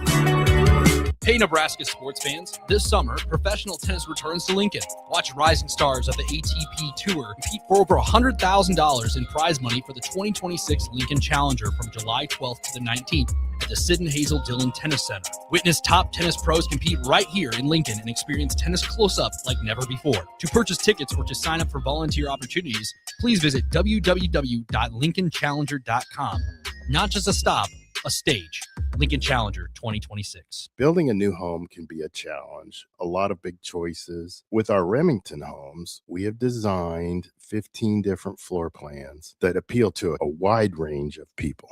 Bob Benish of Aspen Builders, talking about Remington Homes, which makes the home building process easier. People really enjoy being able to go to our website, which is remingtonlincoln.com, pick a plan, pick a price point, go through and build it yourself. You have a lot of options, whether you want granite, painted trim, wood floors, more stone, all options with our Remington homes. People do not want to be married to their house payment. You're able to get what you really want in a home for a great price with very limited stress. And that's what Remington homes are all about. Home building is easier with a Remington home from Aspen Builders at 423-6811. Online at remingtonlincoln.com. remingtonlincoln.com. Your friends with Genesis Contracting Group here in Lincoln would like to take this time out to thank our first responders, doctors, nurses, and the healthcare professionals who put their lives in harm's way for our protection. Blood donation centers need people to donate blood. Be a silent hero and give blood today. It will help accident victims, surgery patients, sick children, and members of our military. This message is from Genesis Contracting Group here in Lincoln. Stay united and keep America safe and strong. Back to Old School with Foreman and Orman on 93.7 The Ticket and theticketfm.com. Second segment, Jay Foreman, Austin Orman, talking a little college football, mainly what coaches do after they get his age and they don't want to be bored. You only can play so many rounds of golf or travel to so many places. We have a couple texts here. Worldwide in Fallbrook should have kept Mickey. We would have had a hard-nosed team that could beat Iowa. John and Cortland says all about the money. Big Bang Hank says only 5 wins. So forth. So everybody's all over the place on the program. So we shall see. Who could have seen that coming? Shocker. People have when you keep that many picks. I think every time you look at the schedule, you could talk yourself into to anything. To anything being possible. Because just in this day and age of college football, it's actually more realistic than it used to be. Yeah. Because the parity is there. Now, obviously, it's financially driven, but ultimately, there's a lot of parity. It's brought a lot of teams closer to Ohio State and so forth and so on. Obviously, they're not, looking over their shoulder, or, too much, but they're definitely aware. One good portal class, 2 or 3 good freshmen that contribute, step up from, most of the rest of the roster, I guess. But let's say 5 guys that keep positions. Yeah. You got something. Yeah, you got something. Yeah, and then you want to make sure you get able to keep them going for a year or two, replenish. That's where you got to develop young guys so they can see what it takes and obviously go play it. Before we get into Mr. Brian Kelly signing on to be, I don't know if he's a studio. I think he's a studio analyst for Mountain West. Talking to the texters out there, and specifically, obviously you, Austin. I saw on X, Dylan Raiola must be out at, Bandon Dunes golf course out in Oregon. Whoa. Which is, they have like 11 courses out there. It's out in the middle, out there on the coast. The weather is treacherous. Okay. Right? Just looking. Okay. What they say. There is no carts. Good. And it is all the courses. There's some that are easy, but all of them are generally pretty hard, especially with the elements. He put a scorecard out there that he shot even. Yeah. I'm okay. Good for him. I'll take him at his word. I've no reason. Is it believable, or do we got to put him in the sucker of the week category? I would ask how many breakfast balls there were, now that he's marking that down on his scorecard. That, or he legitimately has too much time on his hands and spent too much time golfing. Maybe he is that good. Maybe that's what he's been doing with his rehab. He's been walking the course and swinging the sticks. In which case, good for you, Dylan Raiola. If that's legit, having no knowledge of this course, I don't know. I'll take your word for it. That's treacherous and hard to play. It's one of the hardest facilities. Number 1, to get on. Okay. Let alone to find a hookup out there. Number 2, to play that well. In that case, it sounds like I should be skeptical about this. A little suspect. I'll be skeptical. Who's more suspect? Dylan's scorecard, or Terry and Arnold that just got released, trying to play mob boss with the Detroit Lions? Goodness gracious, Terry and Arnold. What are we doing? I would. It's too many movies. It's Netflix. Everybody said Netflix and chill. Yeah, it's too much Netflix. It was Netflix and Scheme, apparently, not Netflix and chill. Goodness. I would probably put it between Terrion Arnold and probably a different golfer, lefty. Oh, yikes! Phil Mickelson. Man, it was Alan Chipnick, I think it was, pretty respected golf writer, wrote that toward the end of last week. Put some time in. Oh my God! And had some conversations. I always wanted to ask these guys that do these stories, like, do they? So say like they contact person, that's somewhat anonymous. Do they have to pay them to interview them, or like to get information? No. Or they just coerce them to say, okay, I'm writing a story, and they're like, all right, I'll say something. I moonlighted as a journalist back in college, and you are not supposed to pay your sources. If you have to pay someone to talk, that's a problem. Usually, if anything, the agent or the person would pay you for publicity, but you're not supposed to accept pay for a positive story. That's not how that should work. So it's really just all about how you approach the person for the story. Hey, here's what I'm writing. Would you be willing to talk? A lot of times it won't happen on the first try. I'd have to circle back, find another way in, wait until the story reaches critical mass, something else happens or doesn't happen. Or, you know exactly the sources to go to. You hear it from a friend of a friend that, hey, this person might be ready to talk. There might be a story here if you look into it. And then it's a lot of reporting. It's a lot of boots on the ground. It's a lot of phone calls. And you maybe get how the long story. could it take? Like 3 months, 6 months? It depends on the outlet. Deadlines are a real thing. They're fungible. Sometimes you cut a story just to get it published. Sometimes you're willing to push it back if you think it's a big enough story. Depends on the outlet, depends on what the objective is. So all that's relatively fungible. This Phil one, I would think, you want it out in some sense of a timely fashion, given that it's been in the news, which is where it's impressive that the sources were willing to go on record, which tells me that, yeah, this really has been building for a while. They're sick of Phil's crap, and let's get the story out here and move on. Other times, though, you'll have a story idea for years and just have to wait for the source to be ready to talk, because you need that one person to go on record and confirm or deny everything to really tie it together for it to land the way it should. Yeah, and it's also kind of like I guess I'll say, I don't know if the PGA Tour is liable. Like, I feel like either Cincinnati or Indiana, maybe more or less Cincinnati, is liable for Brendan Sorsby knowing about it, was okay with it when he was playing, making you money, but when he decided to go on to bigger, better things, then all of a sudden he's not playing football at all. Whereas Phil is like, some of the stuff in there, it dates back a long time. This isn't like a 3-week run. This is years and years. And quite frankly, there's other one I read that was like, obviously well over 10 years. That's a decade. Yeah. So then I wouldn't say that the PGA Tour is at fault. Maybe the people that knew about it or could have wrote about it or made a change or possibly helped Phil, could be as much his fault as him. Now, obviously, the way he's went about his business, never really, just how he used to act, never seemed genuine. I know he's done a lot of great things off the course, but ultimately this right here, when it coincides with Live on the brinks of going away, and how he pretty much caused a lot of harm to PGA Tour players and the tour, they probably this has been their nice little ace in the hole. Because the big thing for Phil, I'm not sure if you follow golf, but there's guys on Live that potentially can come back. So they changed the date if you've won a major or these certain criteria. So just after Phil got his last major. Yeah. So they're telling you, and they're showing you by their actions, you will never be around. Yeah.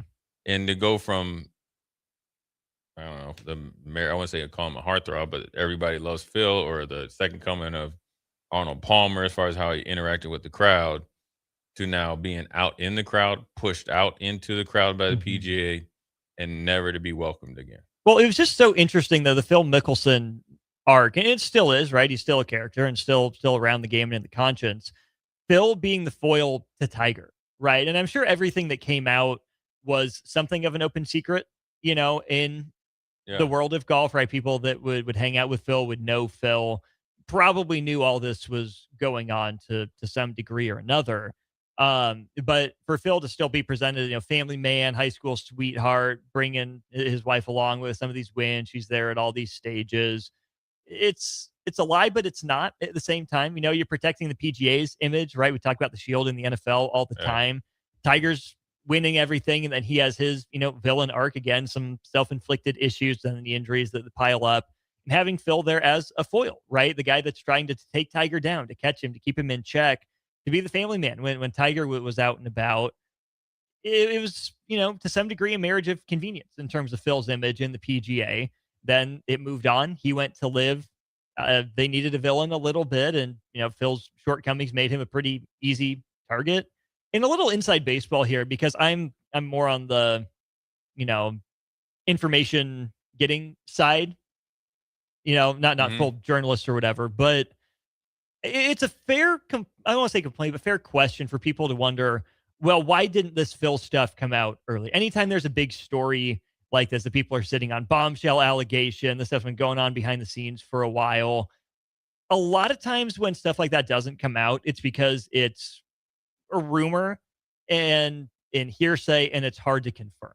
Yeah. Now, people tell you it's an open secret, but the reason that they might sit on some of that information is because if you go public too quick and it's not true, or there's a good explanation, you don't have Shut enough down. sourcing, your reputation's gone. Your career is gone. The other part of it is, and okay, you can tell me this part is maybe self-serving or not, but you get a piece of information.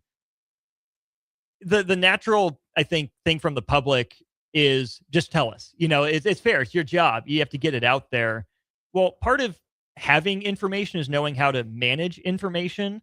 And I would say there's a lot more information that might not be out there in stone cold black and white, but is certainly able to be inferred by what is said and not said, right? If you hear any reporter talk about, oh, this player's role is going to expand, or watch out for this player to have a breakout season at a certain position, and you don't mention another name, maybe it's because they performed really well in the offseason, or maybe it's because there's something going on behind the scenes with another player that hasn't been reported yet because they're handling it internally. The discipline seems correct. And, oh, they just got beat out. They weren't good. They didn't, perform the way they should. It's a one-time thing. It can slide under the radar for now. Not, forget, move on. People make mistakes. But if there's a bigger pattern, it becomes a story. And so, yeah, I mean, the common one, I'm sure, I know Jason got this on In the Pit. Where was all this information during the Frost era? Well, that's not necessarily how information trading works, right? Just because you know something doesn't mean you jump at the chance and run your mouth all the time and say everything that's going on. Because again, if you run with it and you're wrong, that's a problem. You run with it and you're right. Well, guess what? You could have had something more. You could have more information to build a stronger case and tell a stronger story, but you went with the first fact as opposed to the second fact and the third fact. And then, okay, well, now you don't get any of them. And again, maybe that's self-serving, but I think also the more information you have, the better full story you can tell when the time is officially right. Yeah, 100% agree. I mean, as far as the Frost stuff, I mean, and that's just I'm just saying it, but it is almost apples to apples. Now, before Phil signed with Callaway, they said that there was a gambling debt that they paid for him, and there was the one report that actually somebody came out with actually almost like a year prior, and I think he was like a bookie and a golfer, and he was saying that Phil was checking on bets during the Ryder Cup and stuff like that. So they were talking about gambling and how much he likes risk and all this other stuff. But when you look at people asking about the Scott Frost stuff, like what do you expect people to do? Just get on this? I guess where the expectation was get on here, do radio, and bash Frost about stuff. First of all, a lot of stuff I never even seen him do. Only heard about it, so it's not really my problem. Not your spot to talk about if you don't know. And even if you did, and we weren't, and I'll never fashion ourselves as friends either, acquaintances or whatever. Workplace proximity associates, right? And sometimes a couple people ask me about him. I said, "Look, man, from the little while I was down there, I said he was there every day. He looked like he had more energy, and he competed when the times got lean, and they couldn't handle that." They kept asking. I was like, I don't know what to tell you. I said, I don't like him that much. Number one, because he owes him some money. Number two is like, all right, that's cool, but I'm not going to bash him at doing his job that he was doing, to the maximum of his capacity in that subject matter. So, yeah, I think, what's funny is you get where everybody knows who the dude is on the X. So not even associated with Nebraska, but makes up a lot of rumors. And kind of like, I call it, he massages them to make it look like he has some sort of inside scoop.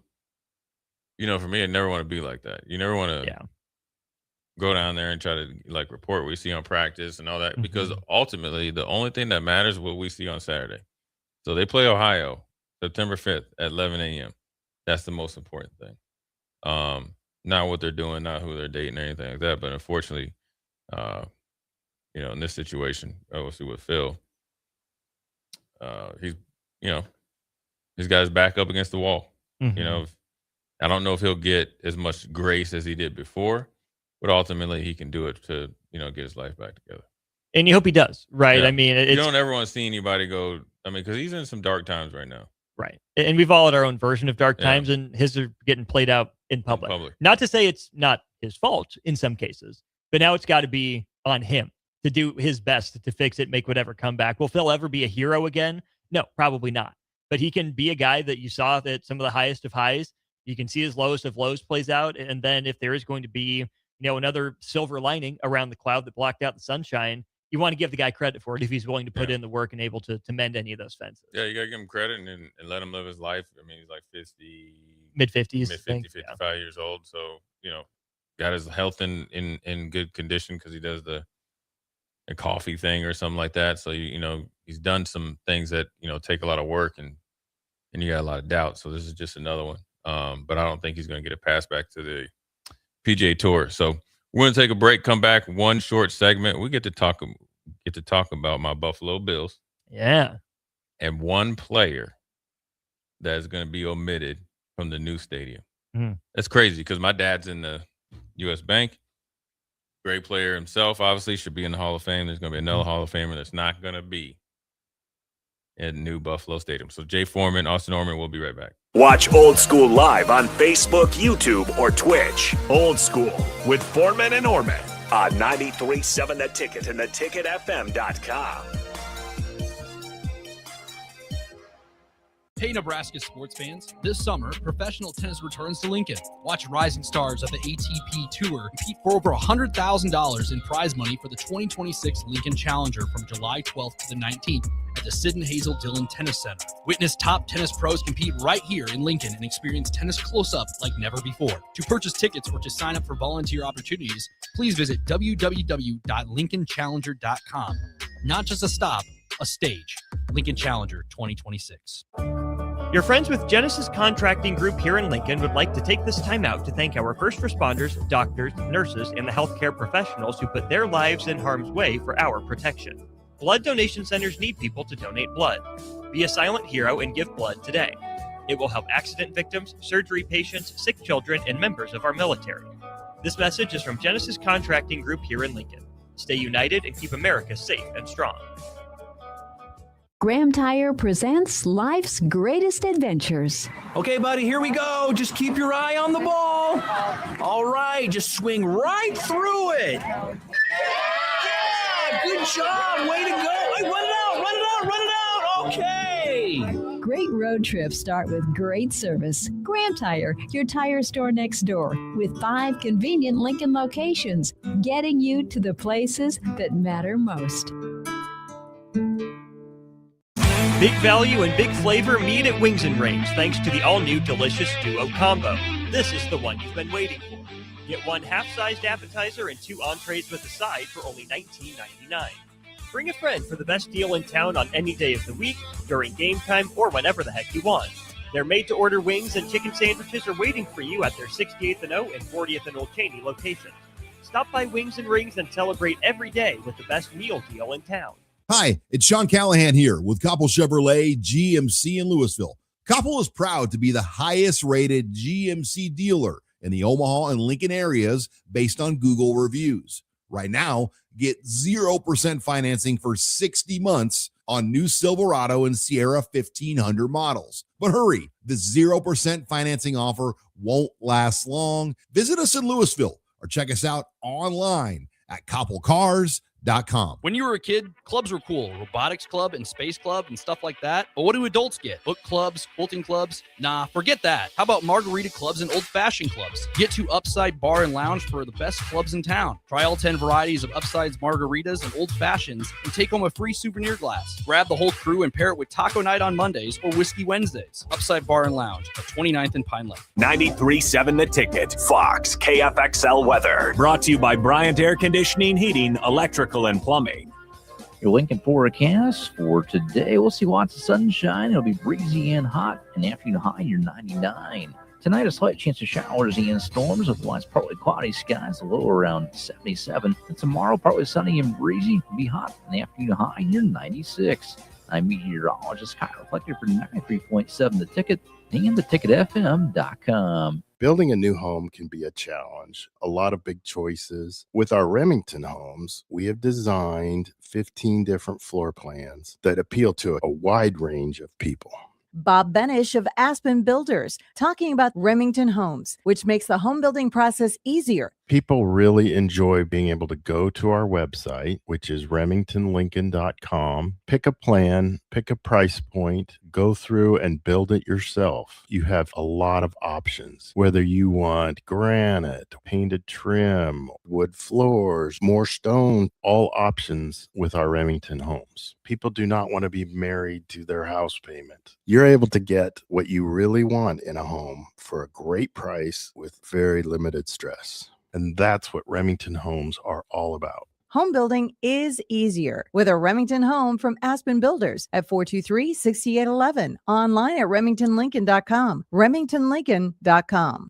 A membership with John Henry's will fast track you to front of the line service, seasonal tune-ups, and far fewer unexpected moments. That means no breakdowns, no waiting on a call, and no nonsense. It's consistent care that prevents small issues from turning into big bills. Join the Comfort Club and get VIP treatment 365 days a year with 24-hour priority response, member-only discounts, and peace of mind on your home's most expensive systems.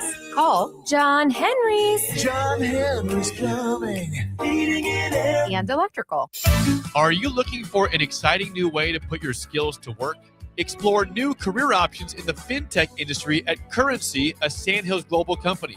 We offer full-time positions in financial sales, compliance, operations, and other fields. We also offer a 4.5-day work week, an attractive benefits package, and opportunities for advancement. Put your motivation to work and grow with us at Currency. Visit gocurrency.com/careers to learn more. In every office, there's two types of people. There are those who bring in bagels and those who eat the bagels that someone else brought in. Everybody likes the first person. Be that first person. Weekday mornings at 7:30, you have a chance to win a business box of bagels from Bagels & Joe. All you have to do is shut up, Sipple. 2 questions for you, 2 for Sip. Win, and the bagels are yours. Lose, well, you don't want to lose. You lost Monday, you lost Wednesday, you're a loser. Shut up, Sipple. Weekday mornings at 7:30, brought to you by Bagels & Joe. Back to old school with Foreman and Orman on 93.7 The Ticket and theticketfm.com. Last segment, Jay Foreman, Austin Orman on this windy Monday. Hot and windy and humid. Stay hydrated, stay safe out there. And get your grill on. Battle through that. Air conditioning feels that much cooler when you come in from outside. Oh, man. We had a little bit of a pool day in my parents' backyard yesterday with the kids and walked inside. When you walk outside, bang, just smacked by the heat. You walk inside, smacked by the cold, and you've never felt so refreshed in your life. It's like if you look, you get your hot and cold treatment just like that. There you go. I mentioned before that Buffalo Bills have their new stadium is about to be open. They announced, because Adam Schefter reported it, and I sent it to Austin, that O.J. Simpson is omitted from Buffalo Bills history, which I totally understandable. But he was in the history before the new stadium project with the same ownership. So I'm assuming this came from the ownership. I wonder if it came from Mr. or Mrs. or both. And what statement are you trying to make by that? Are you taking him out all the record books? I know they're not going to have his picture and any of his, obviously, any recognition of his accolades and great games and stuff like that and awards. Mm-hmm. But everybody knows the juice started in Buffalo. Yeah, and you're going to honor at some point some of the guys that played with him or that team. Mm-hmm. But then you're going to omit him, who will probably then bring up OJ in their speeches, potentially. Yeah. And I don't think you can erase him from the record books, right? You can't take away his franchise records or whatever that he had. 2,000 yards and all that stuff. Yeah, you can't do that. Everyone knows, right? But if you don't want to put his name up on the stadium or give him, the Hollywood star or whatever it is that they're going to do, that's your choice. I can be okay with that. Yeah. If you try to pretend like it didn't happen, you can't do that. But it's weird since he was in the old stadium, despite the knowledge of everything that happened, right? It's not like they took it down. Right. It's not like the Baseball Hall of Fame let, Barry Bonds and Roger Clemens and whoever in, and then, we got to build a new building. This one's too small. You guys aren't making the trip over it. that to me is a little funny. If you were okay with it all of a sudden, what's changed in the last 15 years of OJ that would make you want to take it out? Has there been any big developments that I've missed? I don't think so. And so if the facts are the same, it's kind of weird. Unless you're saying we shouldn't put him in here to begin with the first time. But you didn't know when you put him in the building the first Sure. time. Maybe it's I'm all assuming. messed up. Yeah, I get it. You're trying to make a statement. We talked about Memphis and who they drafted, Charlotte last couple years, who they drafted. You changed the face of your franchise, and now so you move in a different direction. It's just interesting that Adam Schefter reported it, because that means everybody associated with that decision, which is the Buffalo Bills higher leadership, wants everybody to know. Mm-hmm. We are stiff-arming the former Heisman winner and 2,000-yard rusher, O.J. Simpson, just like a Heisman winner would stiff-arm a would-be defender. So, well, on the Heisman front, I do think this is probably more defensible than the Reggie Bush thing. Reggie not getting a Heisman is probably a bigger deal than OJ not making the trek over to the new stadium. Yeah. I would like to think what OJ did or didn't do or might have done or might have known about is probably probably worse than what Reggie Bush did.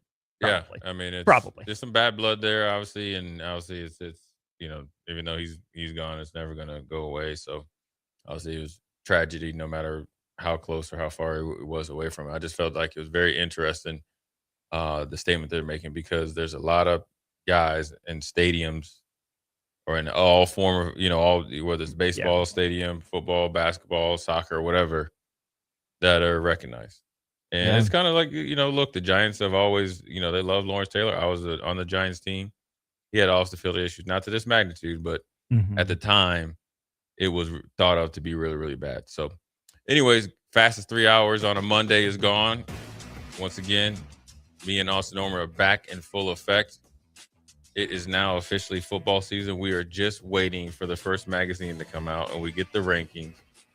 And then we'll wait for NCAA to come out so I can beat Farley's head in.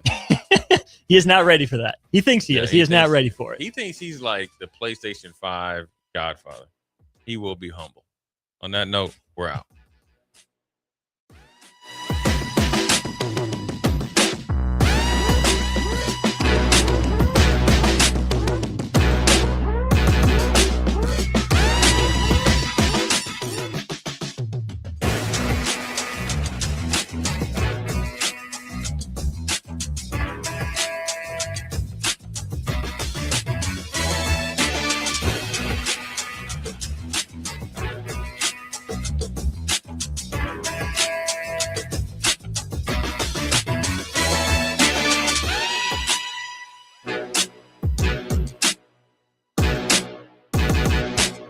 Graham Tire presents life's greatest adventures. Okay, buddy, here we go.